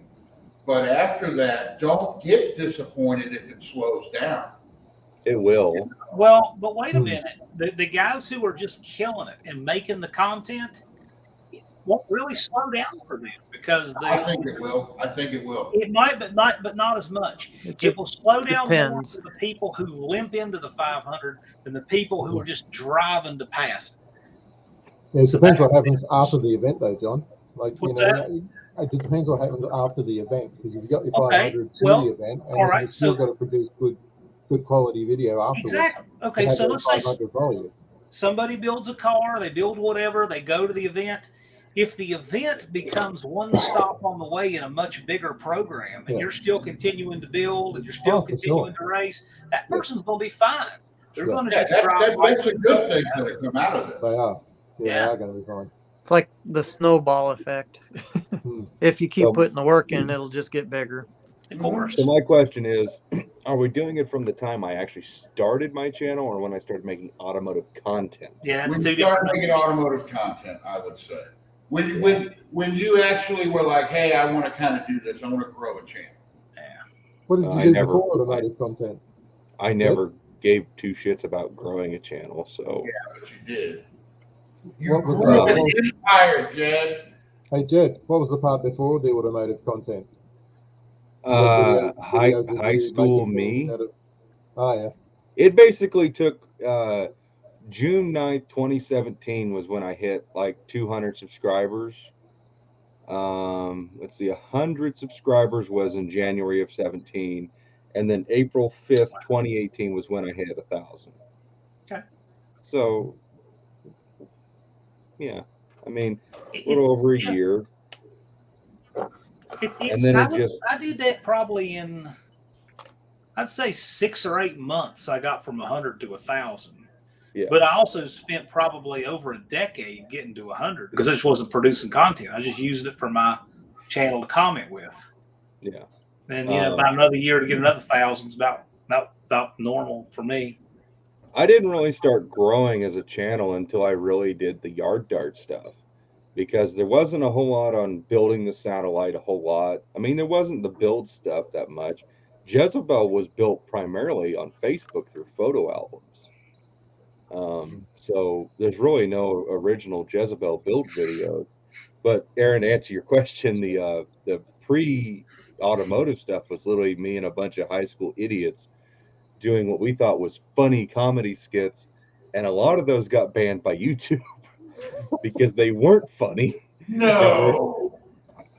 Even back in YouTube does not like your 2010. sense of humor.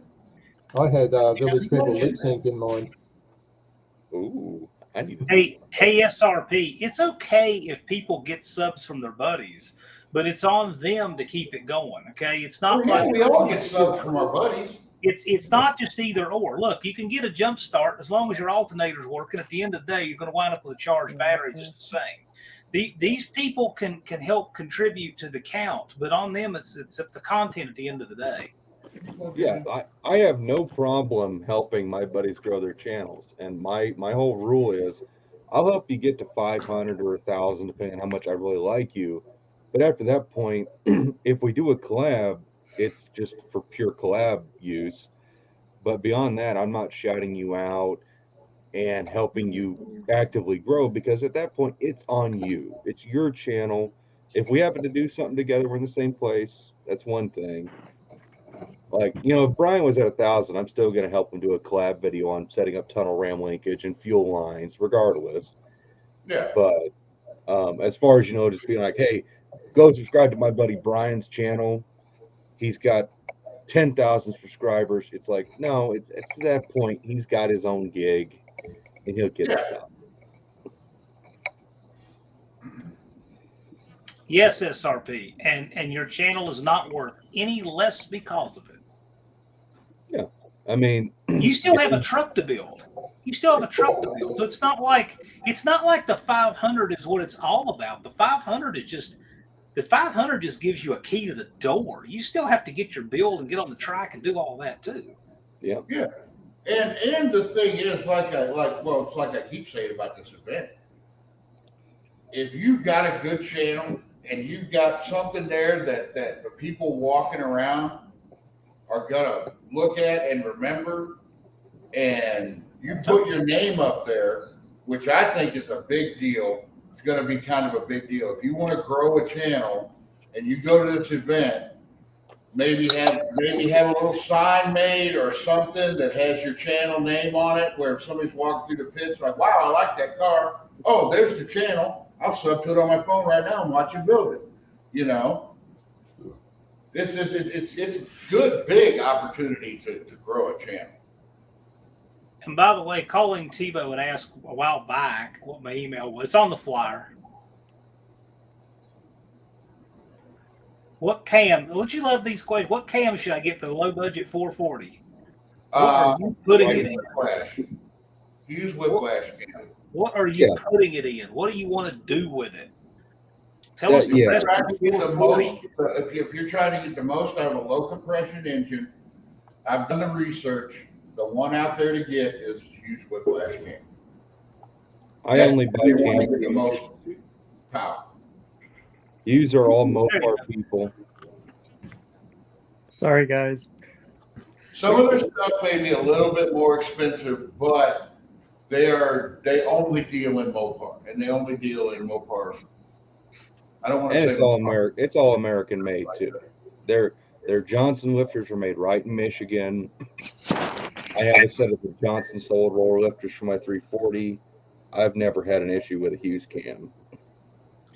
Hughes had a big advantage back in the 90s because they were the only people making true Mopar lobes for that 0.904 lifter. And a lot of cam companies were using generic Chevy lobes and Ford lobes made for the smaller lifter, and you couldn't get as much out of your Mopar as you should be able to take advantage of that bigger lifter.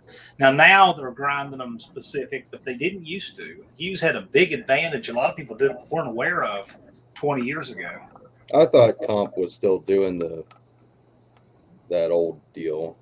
They may, I don't know. I don't know what Comp's doing. I'm Haven't pretty bought sure Comp they still Cam in do. years. I won't run Comp. I actually, I'd gotten a really smoking deal on a Comp cam for my Javelin, and I still refused to install it, years ago, just because I never have liked Comp cams. I don't know why. I just don't like them, just like I don't like Edelbrock carburetors. I'll tell you, we've been If seeing you're gonna more- mess around with Mopar, buy one of these. Yes. Spend the money. Yep. You A know, good that's butt plug goes a long way. that I got from my dad, but That's hard work with Stilson's pipe wrench, whatever you want to call it. that's my carburetor adjusted ratchet. Yep.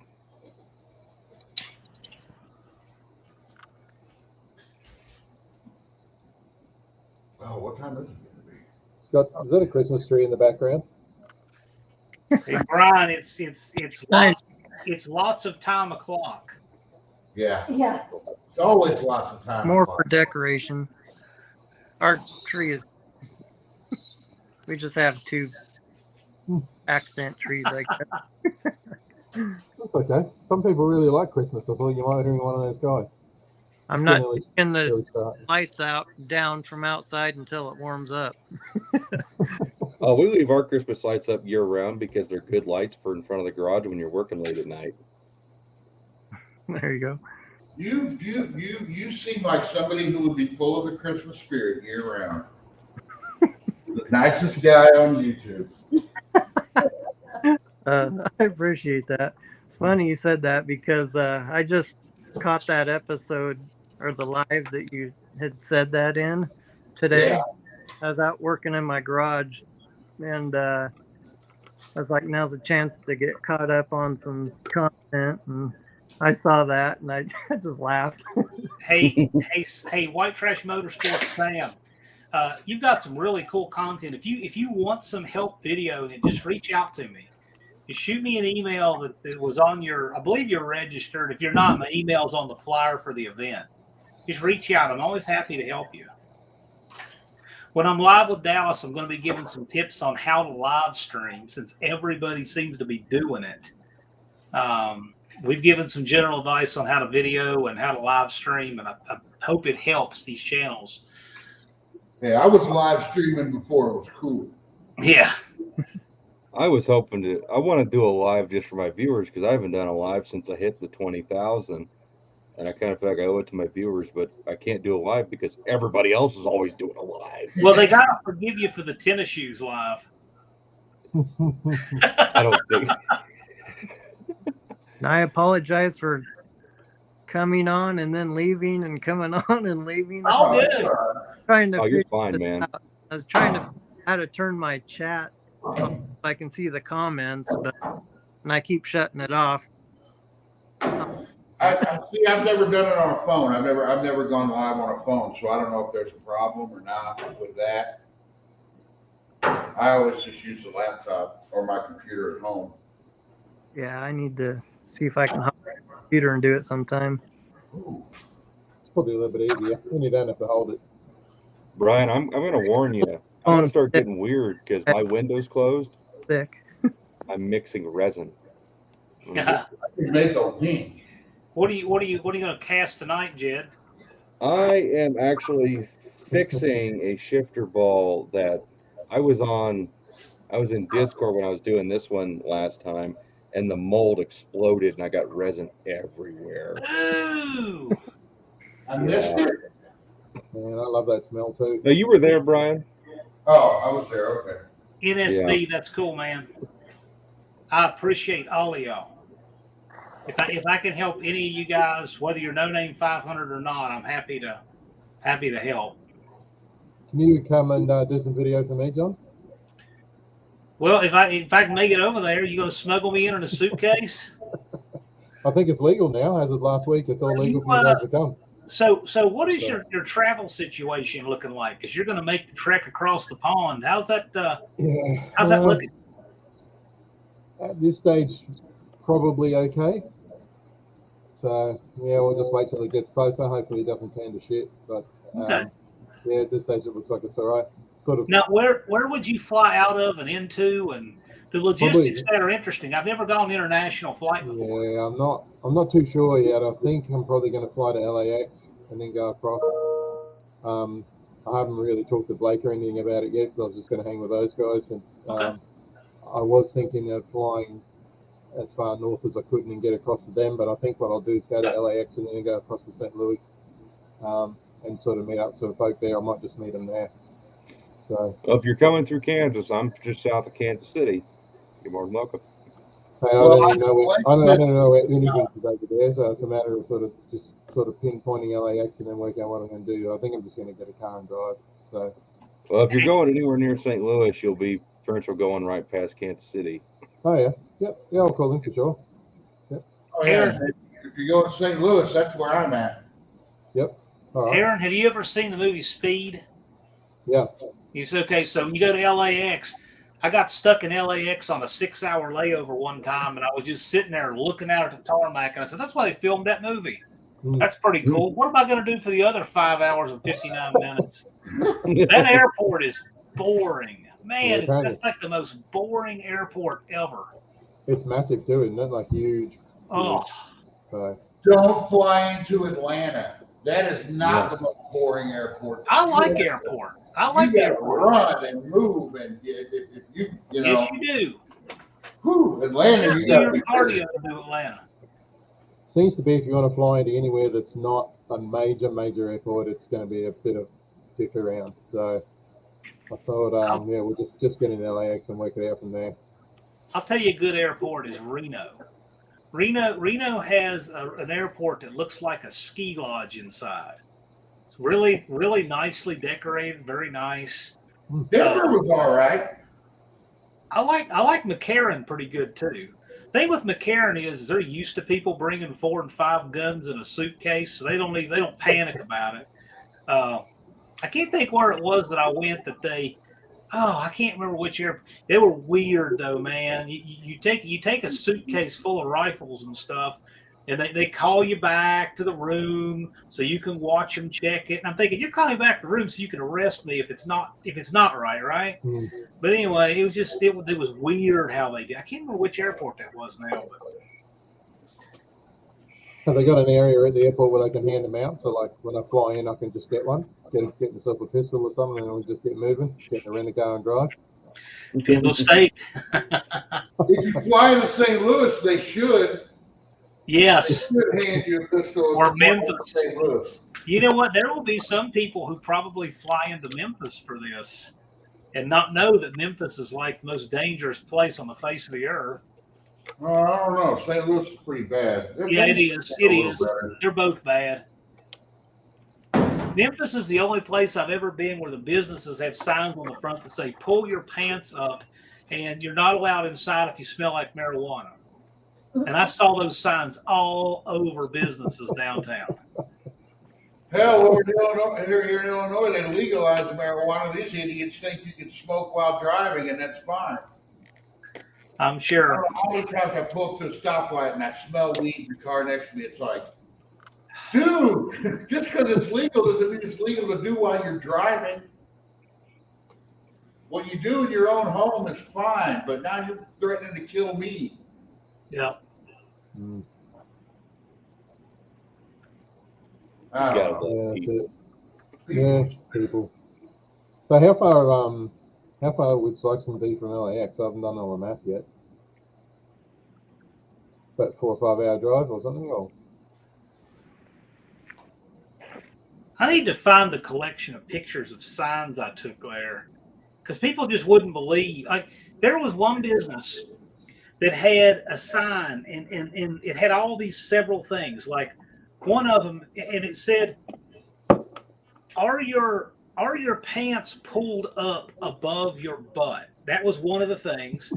It says, "You don't smell like marijuana. You're not inebriated." It had all these things, and it says, if the answer to all of these is yes, you may push the doorbell. That's an actual sign I saw at a business in Memphis. So you had to go down the list and say yes to each before you were allowed to push the doorbell. wow. Times sure are changing. I think they need more of those signs out in the world, though. I've never been anywhere else. I mean, I've been downtown New Orleans and places that are sketchy, and I've never seen signs like they have there in Memphis. New Orleans was the most surprising city I ever drove through. Because all the stuff you see on TV and everything, it's all the French Quarter, and you expect the whole place to be like that, and it is not. No, it is not. I was in the French Quarter last year. I got a Hey, friend what? out there. I need to go. That's where the next No Name National should be held. It's in Louisiana, around New Orleans. Tell you what, last year was the only time in the French Quarter all day long I didn't have one street person come up trying to bum money from me. But it's because I had a pit bull on a leash. Did wonders.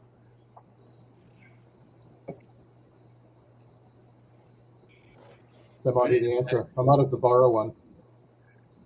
Pitbull and a pistol. That's all I need, John. I'll make it. That's what I have everywhere I go. It works great. Yeah, no. I was in traffic somewhere. I think it was in Roanoke, which is 30 miles from us. And there's just one corner where they panhandle really bad, like teams of them, right? And they're even starting to build a shanty town just over the hill. They live there and they come up and they panhandle. It's like the most profitable corner in town. I pull down to this thing and there's a stop sign there. And right as I pull up, one of them was going to come up and ask me something. And my dog sticks his head out and the guy just flees. You know, they leave me alone. It's great. Yeah. My dogs wouldn't check me much. Well, that's the same way with mine, but people are scared of my dog, and I don't know why. Because he's just the biggest dumb dog. I still have it. I need to do a video with my dog in it more, just so, because I like my dog. Your dog is the size of a freaking horse. I was gonna say, Jed, you've been in person with that dog. How do you feel? He's big, but he's dumb. You can. And my yeah, Get it out, Jed. got nothing. There's too many. It's too many resin fumes. Yeah, there is that.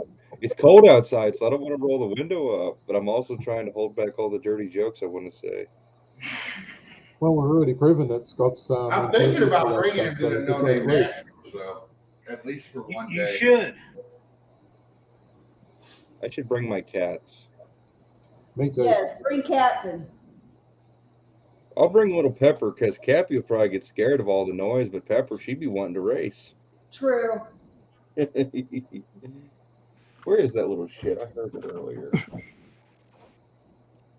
But yeah, my dog is part Great Pyrenees, part Akita. So he stands about that right around there. Flat out. I like it because I'm old and I don't have to bend down to pet him. I can just pet him without having to bend down and hurt my back. That's true, Dean. That's 100% true. And then during the ice storm, I was taking him for a walk, and you know who said it, but they're like, "Don't slip and break any bones." I'm like, "Well, if I do, he can drag me back home like a Saint Bernard." Who's your mom? That's it. Mine's a big baby, but you don't want to test him. Hmm. You got a mouth like an alligator.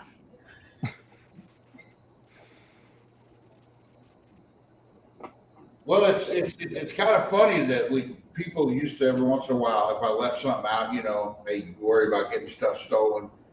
I don't have to worry about that now because they know that huge dog is back there. Yeah. And like I said, people are scared of him, but I don't think he knows how to hurt anybody. He's too dumb to know how to hurt anybody. Yeah, but if somebody was hitting you, he would probably do something. He might, I don't know. That's the same with Scott's dogs. They're laying around there on the couch, but if someone was in there slapping him, yeah, they'll probably be onto it.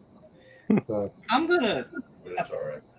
I think I'm gonna try to make a playpen for mine there at Sykeston. So give him a 10 by 10 canopy and put up some kind of little fence around it, a soft fence. I think that would be a good thing. Might enjoy that. How many people are here? 18? I don't want to let too much out of the bag for people, but because this is something I'm planning for the Yeah, no-name you man. do. I'm planning on, like I said, I'm gonna park the truck and trailer at the hotel and drive this into the track. Because I figure it's only like 5 miles. How much trouble can I get in on the street in 5 miles, really? And I want to use my whole pit. I'm thinking about getting a 10 by 20 and a 10 by 10 canopy and putting it in my pit. And that's where, like you said, if you do neighborhoods, it's where everybody's just going to come and hang out. Because we used to there's this thing in St. Louis, they still do it. It's called the Forest Park Balloon Race. The most boring thing you'd ever want to go to. You sit there all day, then they air up the balloons once, and everybody's like, ooh, ah, and then they let them down, and you're there for another 5 hours, and then they finally take off. But my mom and dad loved it.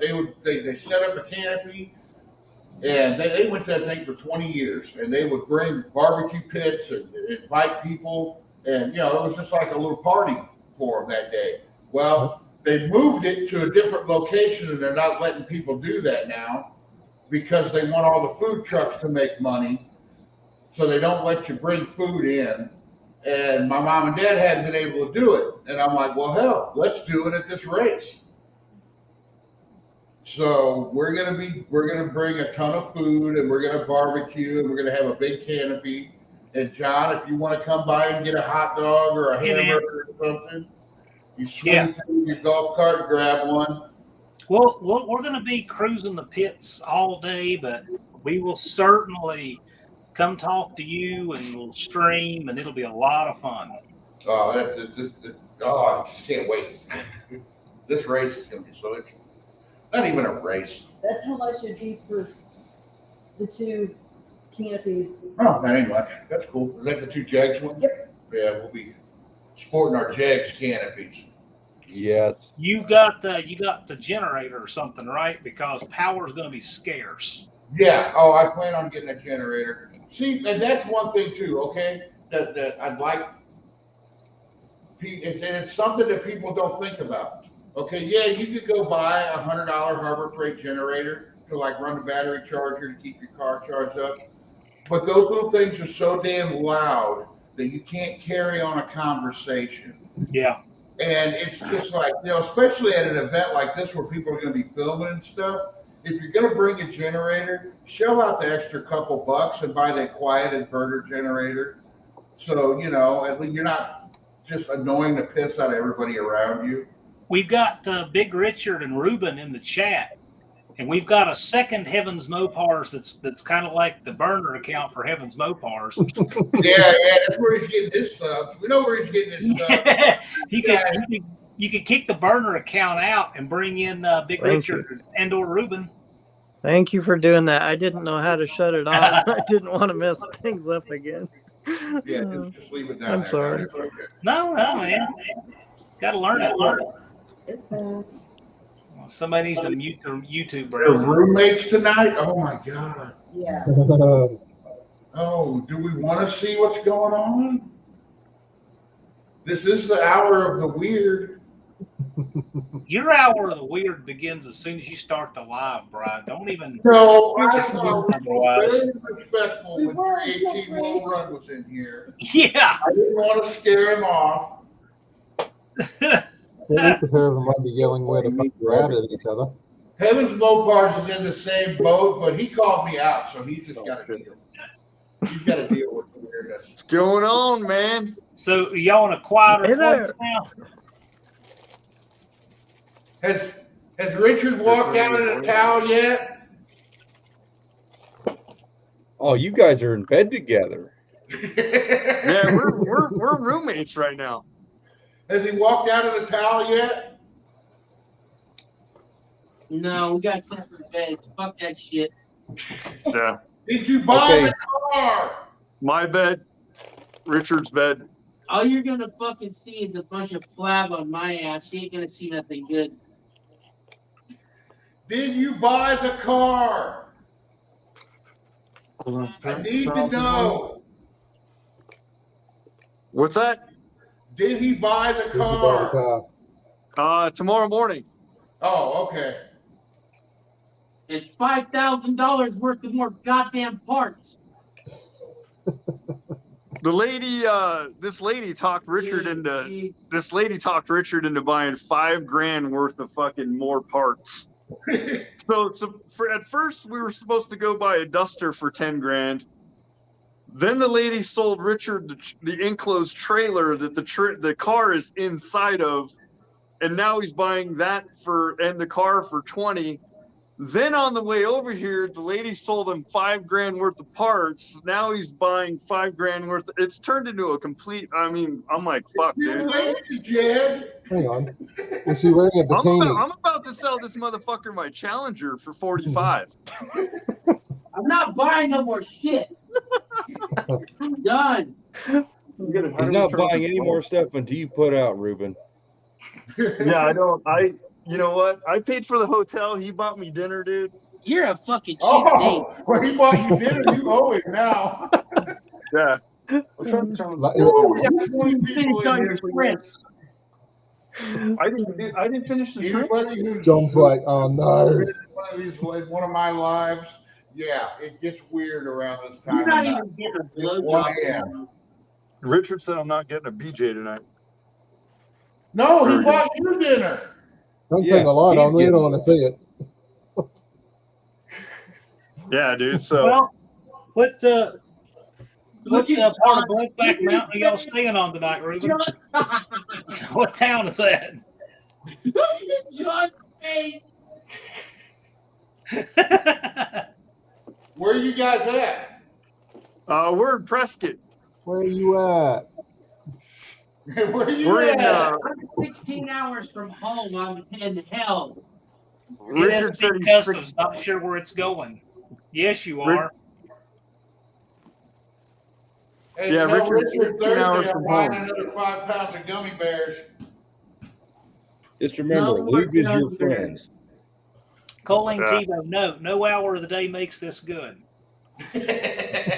No hour of the day makes it It good. really does. I got here first, so I bought Richard a little bag of Oh, dude. tiny little weenies. No. Got to get them ready. Yeah.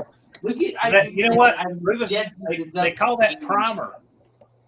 It's a primer. So how's everybody doing tonight, man? I was doing a whole lot better about 3 minutes ago. So you saw two grown men in a hotel room together? Woo! Hey, you know what? We lied, man. Richard's not buying a Duster. We just wanted to hang out. So he drove. I'm so full of shit. Richard drove 16 hours and I drove 2 hours. This is our rendezvous. You understand what you just did. I'm kidding. We're buying a car tomorrow. Richard didn't drive 16 hours to meet me in a random hotel room. Realize how funny Right. Oh no. You bought him a bag of dicks. fat gay guy in a goddamn hotel room. A Really? little skinny Mexican gay guy. Oh, I'm debating sticking my head in a bucket of kerosene right now, just to purge your memory. On another note, Ruben, did you see I hit 400 subs? I saw that, man. Congratulations. Oh my God. I'm on my Ruben, I way. got the perfect YouTube playlist for you to listen to. It's late night mood jazz. Oh yeah. Smooth. Smooth. Exactly. Richard, you want smooth jazz? No, I don't want any jazz. Or you want Sade? I don't. You What want the hell? Sade? Well, no.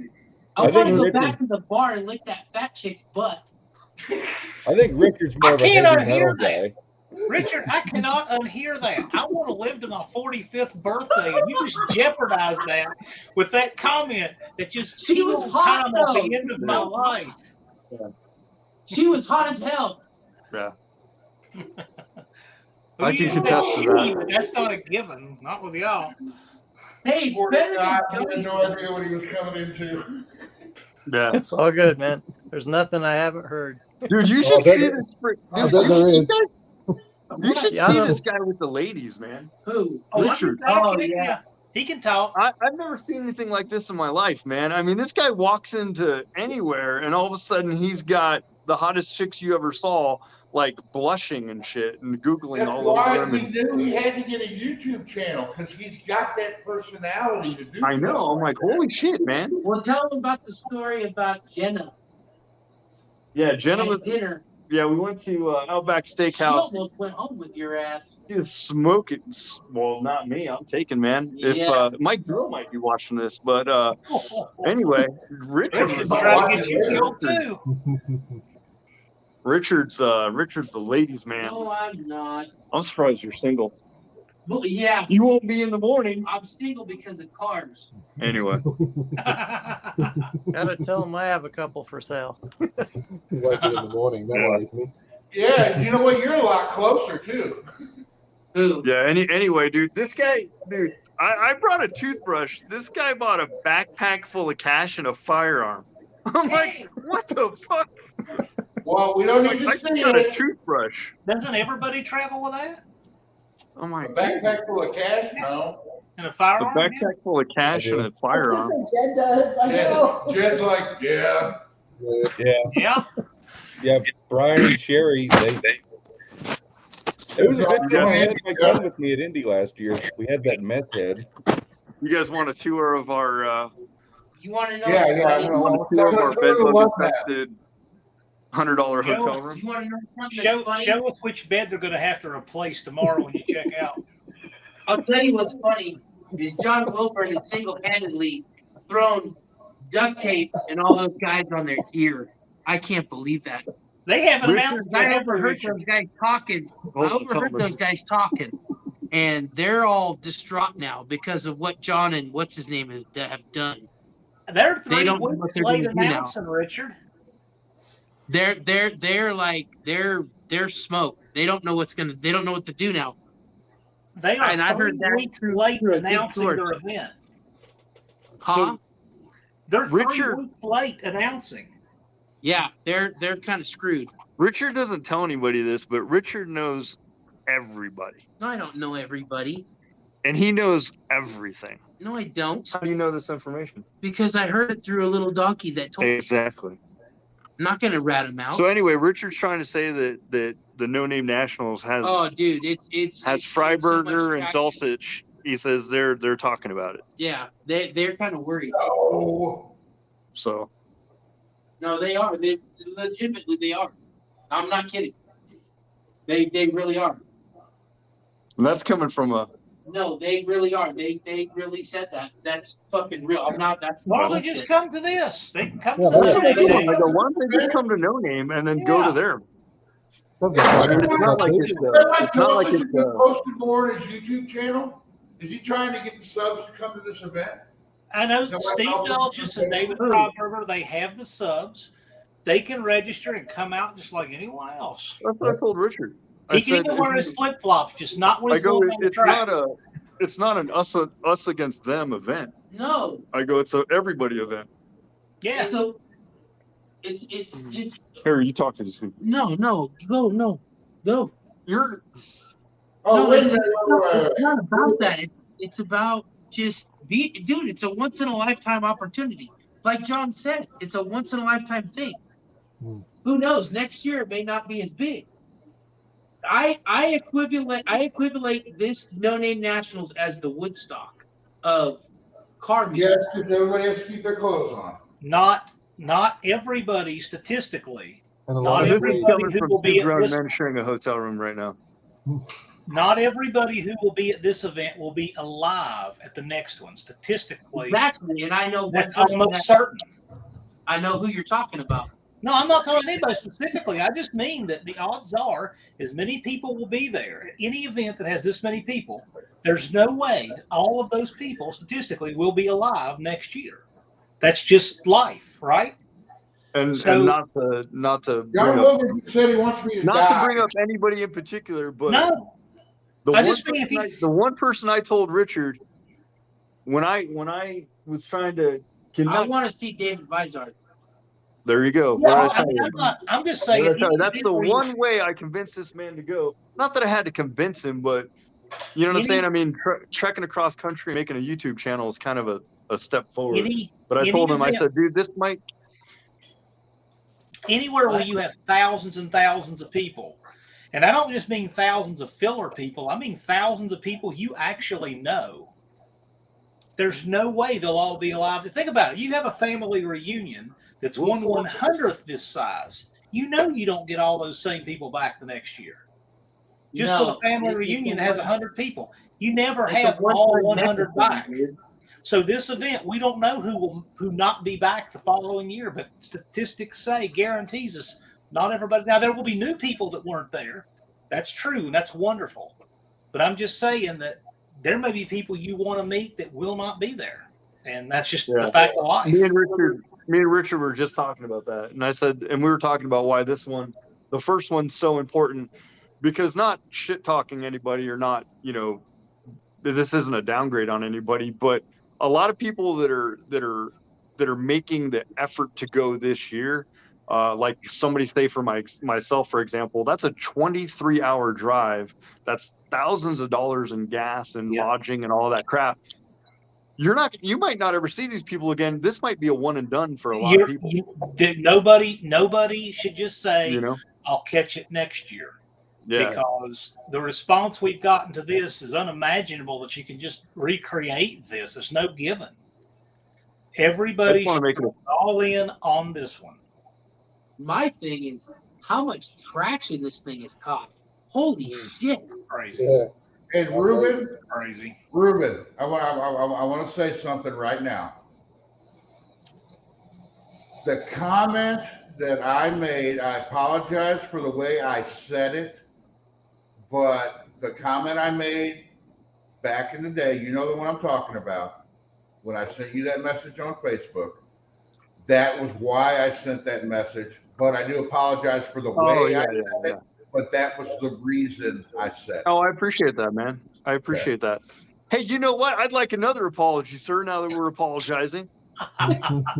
What? You said the other day, you got me heated, man. The other day, and I know you weren't talking about me. You that's weren't the only talking reason why about you're anybody. heated.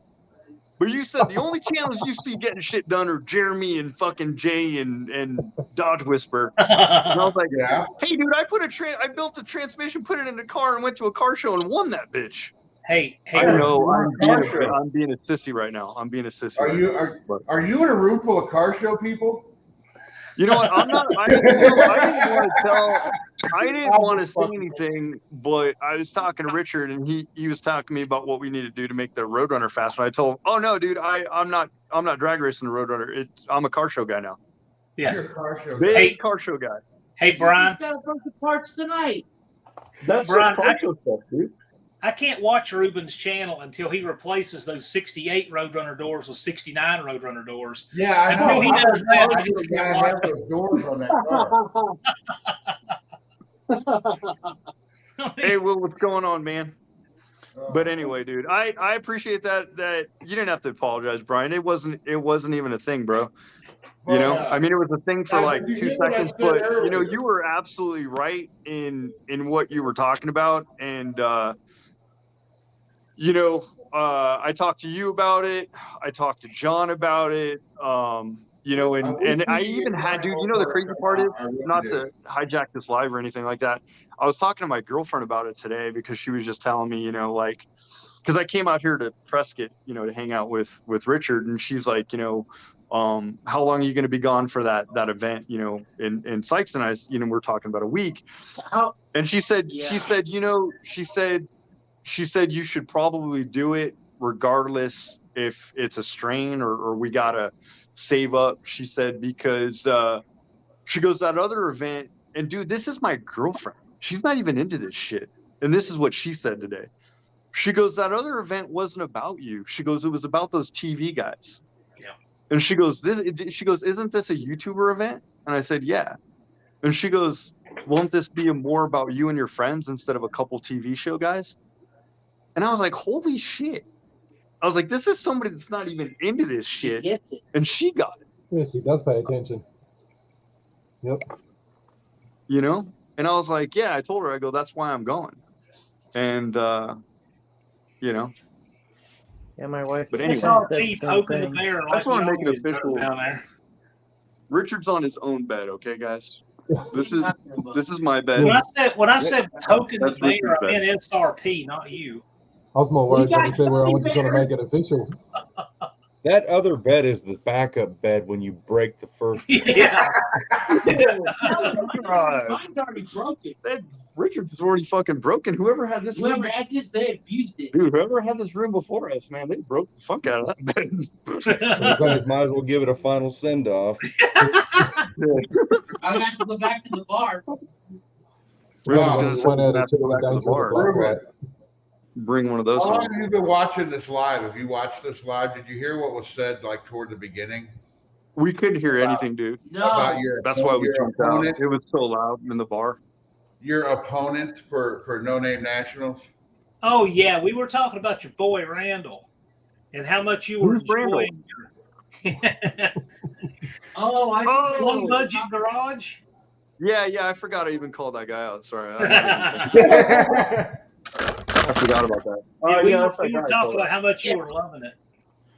Yeah, how good are you enjoying the next 214? Going to enjoy the next 214 days of that? You regretting your? You know, dude, I'm kind of lucking out because I tuned into his last video and then like 10 seconds in, it said, Ruben, if you're watching, don't watch this. And I said, fuck, I just lucked out. I shut that shit off. I was like, whoever sat through that. I was like, whoever sat through that, I apologize. Well, I said he is lucky that you are the one that called him out. Not that he's going to win. Yeah. You know, you got him covered right now, okay? Yeah. But with the way you want to build your car, you're not going to give him the fucking donkey stomping that I would give him. I would blow my shit up to make him look like a complete idiot. You're talking about Yeah. So he's lucky. Richard. He's lucky that he got a nice guy and not me. Yeah. Because I don't like the son of a bitch, and I'll say it again. If he's I watching never this, have. sorry, I dude, never don't have like it. liked it. You're Huh? sitting here, Oh, Brian, you guys like, are making it official? like okay. you're all fucking original. I haven't liked that Randall guy since the first time I met him in that live. And I straight up said that to everybody. I don't like this prick because he's trying to hijack it. Is that what's that random guy? What's his Random blown bucket garage. Oh yeah. The guy that the garage door and The guy that blew his budget on a 318. And he blew the budget on that. Made the door on his garage too small. It's not the Yeah. only thing he blows really good. Shit, I got a bunch of races. Yeah. Well, What's his name? Mostly old parts and rust. I got to race him. What's that? NSB Garage or whatever. what car do you think? What car do you think Richard should? What car do you guys think Richard should bring to No Name? Betty White. Betty I White. think his viewers should choose. Okay, all right. John's Betty White. Jed, Hey, what do you Jed. want? Purple Duster or Betty White? Something fast. If he's racing Patrick, which mostly old parts and rust, and he wants to win, Better bring it. something really fast. I don't think Well, What? okay. What? No, I was gonna say I don't think Betty White has a roll cage in it, but you're putting a roll cage in I'm Betty putting a White. cage in it. Yeah, he's putting a But we cage in don't Betty have any White. So. clocks. We don't really have the clocks on. The Betty White picture on the hood creeps me out. I can't help it. I still like it. Dude, I was when I was watching the video, I go, can you imagine this thing like behind you on the road, and you're like, what the fuck is on the hood? And then there's a picture of Betty White. It's creepy. It's creepy. It's a unique car. There's Hey, a lot hey, of- Ruben. I told Hey, Richard. Ruben, I told You Richard. and Richard can stick a mattress in the back of Betty White too. Don't forget that. Oh, That's God. true. We could bump into Betty White. No, You we're guys not gotta bumping you guys Betty gotta White. seriously tune into this jazz channel because it is seriously You realize this is gonna ruin my channel. this jazz music is literally You're on the killer perfect. It's like momentum, that too. straight up Dude, 80s. Richard's almost did. You're gonna. Oh, everybody in chat, please go over and subscribe to Big Richard's Garage. I know we're here to celebrate Richard's Brian's World. 400. Yeah, do it. This guy, Congrats, Richard's Brian. almost at 100 subscribers. Put up the link if you would, Dustin. We'll get the link for Big Richard's World. Put up one for Scott too. Yeah. This They guy, call me the gay caballero with gummy bears. but Put up a link to Jed. He needs subs. but Yeah, I Jed told needs Richard, Yeah, my I baby said channel. Watch it. we bring Betty White and Mr. Hyde this year, and I go next year we bring the Duster Laputa. Purple paint. You know what we're calling the Duster? Purple paint. What do you call the Duster? You made the name. Purple paint. Instead Barney? of Purple Rain, Purple Pain. Barney? You call it Barney? Ooh, No, purple we're not. rain. Ron, who said that, Wilbur? That's Oh, I said it. Me? Barney. it's not the same color as Barney. Barney was like a pink. Barney's the same color as that Barney's color. purple. No, Barney was like a soft purple. Is the purple pain a side effect of Brian's Red Rocket? Don't get in the habit of crediting me with anything Brian says. That could be dangerous. Brian's gonna have to name his car that now because that was so good. Oh my God. Hey, by 7 o'clock, Brian doesn't have to paint it anymore. What? Oh, is that according to his clock? Yes. That clock is awesome. You find Big Richard. Hold on. What is it? What is it's Big Richard's Garage, right? Big Richard's World. Yeah, Big Richard's World. It's easy. It's easy to find now that he's getting subscribers. You can actually find it now. See, it doesn't have to be painted by 7 o'clock. It has to John- be painted because it's red. That's the only reason. Oh, that's a picture of it. I was like, John, you have two of those clocks? John has No, one there's and only Brian one. has one? There's only I was one. like, oh, Yep, that's it. okay. Yeah. Anyway, Cameron did cool not beans, like man. doing that. You know what I hate about the No Name Nationals is it's 214 days away. I wish it was next week. Me You too. do. That didn't work, John. And everybody has to throw a towel in the bucket. A lot of us need the time. Yeah, just ain't done or I'll tested just be yet. out of focus. That's the Yeah, honeymoon man. lens. Hey, I did But, work today. It's on camera that I did work today. That lens that you got on there, John, we'd probably be better with Ruben and Yeah, Richard. this is fine. Yeah, this is fine. But I threw out my focus by doing that. So Hey, well, trying thanks to for figure out how to tuning get in, man. back. But yeah, Richard, I think Richard should, when he gets the car home, park it next to Betty White and do a video and have his current viewers That's what we were gonna do. vote on which car he takes. Yeah. I have a feeling the purple car's gonna win. I know it will. That's why I'm Neither saying. one of them are bring gonna Betty be White. as fast as this one, but Dude, if That's you bring the all right. purple car, if you bring the purple I car, can't bring them both. no, I know, but if you do bring the purple car, dude, you're in a whole new category of call-outs. Why? I mean, that's a serious. That fucking car's car. slow. The purple car, Yeah. it just needs an engine. Yeah, but the engine I got ain't gonna have enough go-go juice. Oh, is that what we're going with? give it more. This Yeah, guy's- it's not enough. Badass engine. You're only a nitrous kid away. That car weighs like 2,800 pounds. With a Which motor. one? Which one weighs 2,800 pounds? It's got fiberglass doors, fiberglass hood, fiberglass trunk lid, fiberglass bumpers, Lexan windows, aluminum dash, spin back half, ladder bars, 5-gallon fuel cell. Brian, It's all done. sell all that shit and just go buy it, man. Yeah, you want to buy it? I'll sell it to you 10.5. You can come get it. Come and get it. Save yourself the hassle.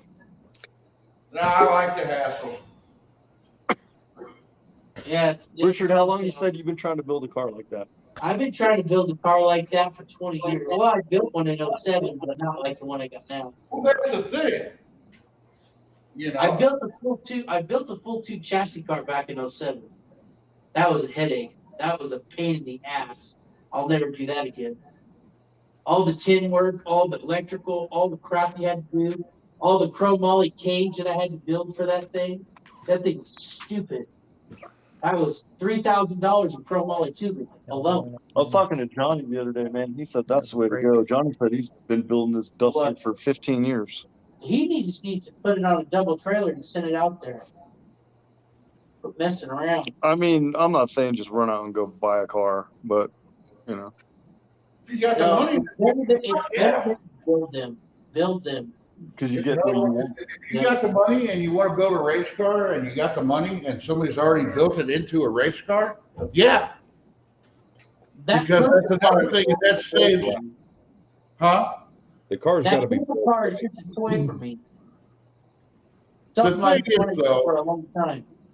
I wouldn't be turning this car into a race car if The thing it is, was I don't certain want to being take a that street purple car. car this year because people will start telling me that I didn't build it.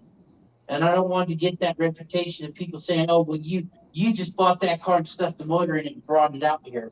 Dude, people are always I don't want to do that. I want to build Betty White like I wanted to and bring it. Well, people are always going to be. There's always going to be shit talkers out there. I'd rather spank your ass with a build car than buy something and throw a motor in it. Did you say you want to spank Ruben's ass? Is that what's Yeah, I going to did. go on after all this? Only with a handful of sugar-free gummy bears. Who wants Yes, to see Richard? Eat a little weenie? No, nobody wants to see Richard eat a little weenie. No. You guys want to see me toss little weenies into Richard's mouth? Oh, No. From this bed to that bed? we're gonna get. You know what? Say, I hear you about This is wanting to fun. build your own car. This is like a kid when you have Can we get back to building cars instead of talking about little smokies?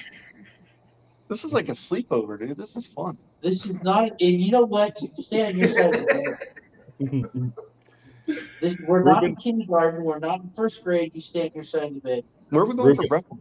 It sounds like Richard is regretting his decision. We just ate a giant steak dinner, and I'm thinking about breakfast. I bought you a fucking dinner already, you cheap date. I'm telling you, dude, if I didn't shit 3 times Yeah, a day, and you I'd know be what? as big as you. You didn't even put out tonight, so you're fired.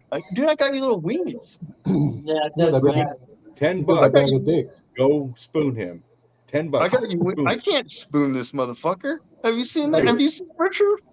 There's I'll put $10 to say that. Chicken. He'd peel me off his ass like a Band-Aid. Do it. $10 says you won't do it. Yeah, I've got 10 I got 10 on it too. Me too. That's 20. It's $20, Ruben. $20 No, we're not turning this nice, decent live into a shit show. No, we're not. Don't do it. That already happened. business money. We don't need the main director of freaking No Name Nationals getting a reputation either. Yeah. All the guys he hangs around is a bunch of perverts. This is not hashtag. At least it's not on his It's live. not going to come up if anybody searches no name Just hashtag. Ah, screw it. I'm Brian said breaking he up didn't business hashtag money. it. I want to see this. The live, it's not hashtag your name. Where's Hey, John. John still in there? Yeah, John's in there. Oh, I don't know if there's any. Hey, John. Man, you just guys are say up something. fucking late right I now, know. dude. It's 12:30 our time. What time's it for you guys? it's like 2-3 o'clock in the morning. That's like 1:30. It's 5:30 in the It's been a afternoon. while What are you since on I about? went this late. I John, don't get to work on Jezebel tomorrow, What's so the game plan tomorrow? So tomorrow we're going to eat breakfast, I gotta go. She's gonna give me her address. It's in Chino Valley. and then we're gonna go. Arizona. I gotta meet her at 9 o'clock to get the car. They're gonna unveil it, pull it out of the trailer, show it Unveil to it? me, put it back in the trailer, box it up. Then we're gonna go to we're going to their house first to see all the parts. And then Richard's driving to Phoenix to my house to buy my Challenger for 45 No, I'm grand. not buying no more cars. Somebody buy my V-body, 15 grand. Come get it.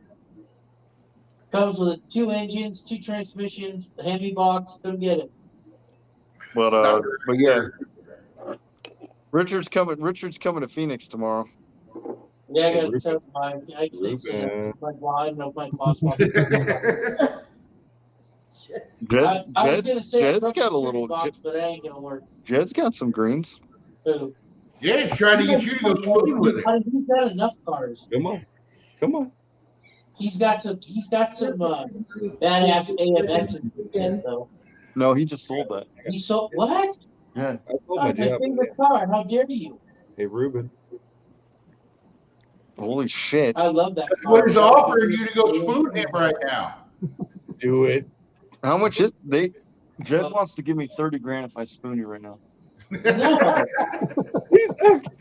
No. He said no. Are you gonna? You're not. What are you gonna spoon?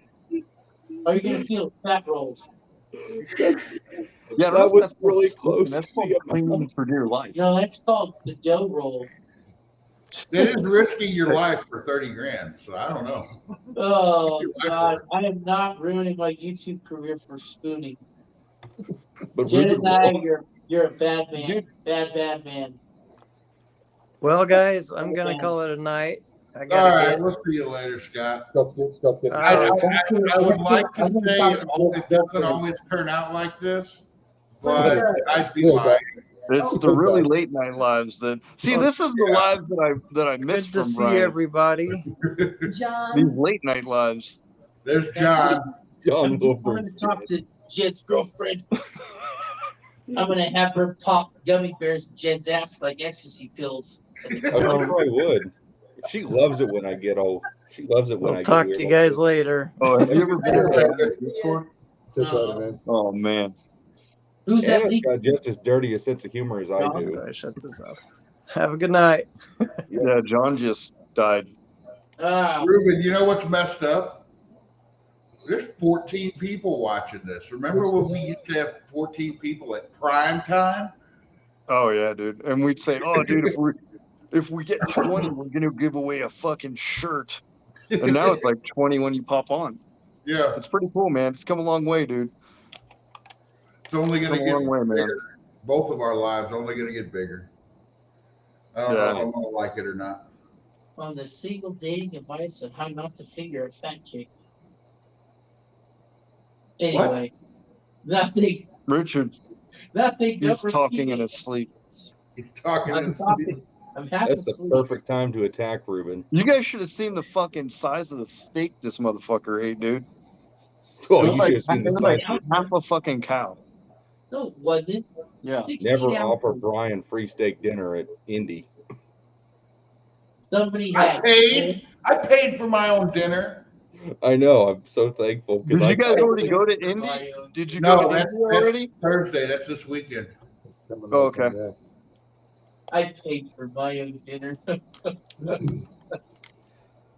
That's the best steak. The 22-ounce steak at Longhorn Steakhouse. I wish they made a 50. I wish they had bigger steak. 22 ouncer. That's what I'm going to be having for probably Thursday night, Friday night, whichever night we go to. You're going to go to that thing with Roseman. He's Roseman. already reserved the What room night at is St. that? Elmo's. I don't Huh? know when. I need to talk to Roseman and see when he's got the reservation for St. Elmo's and One who's night. all invited. Yeah, you're going to some fancy ass restaurant. We'll be eating White Castle that night. I was Yeah, the that'll same. be Man. a- That's- It's like Yeah. $100 steak at St. Elmo's. or we'll order pizza like we did. Oh yeah, probably order pizza and hang out in the hot tub with pizza. Oh, I got to do that instead. Fuck St. Elmo's. I got to break in my my American flag thong. Yep, name of that video is going to be Man Soup. I don't know if you heard that one earlier. All right, guys, I think I'm going to shut this down. I need to get home. And hopefully get in here and do some work tomorrow. Great. Richard's got COVID. No, I don't got COVID. All right, we'll talk to you, all you guys later. Thanks everybody for coming out. All right, man. Hola, gummy bears. Hola, gummy Congratulations. bears. Congratulations on 400. Cheers to 600 more, man. Brian, Oh, congratulations, 400 gummy bears. I mean, 400 gummy. I'm buying a 5-pound bag of gummy bears at Indy.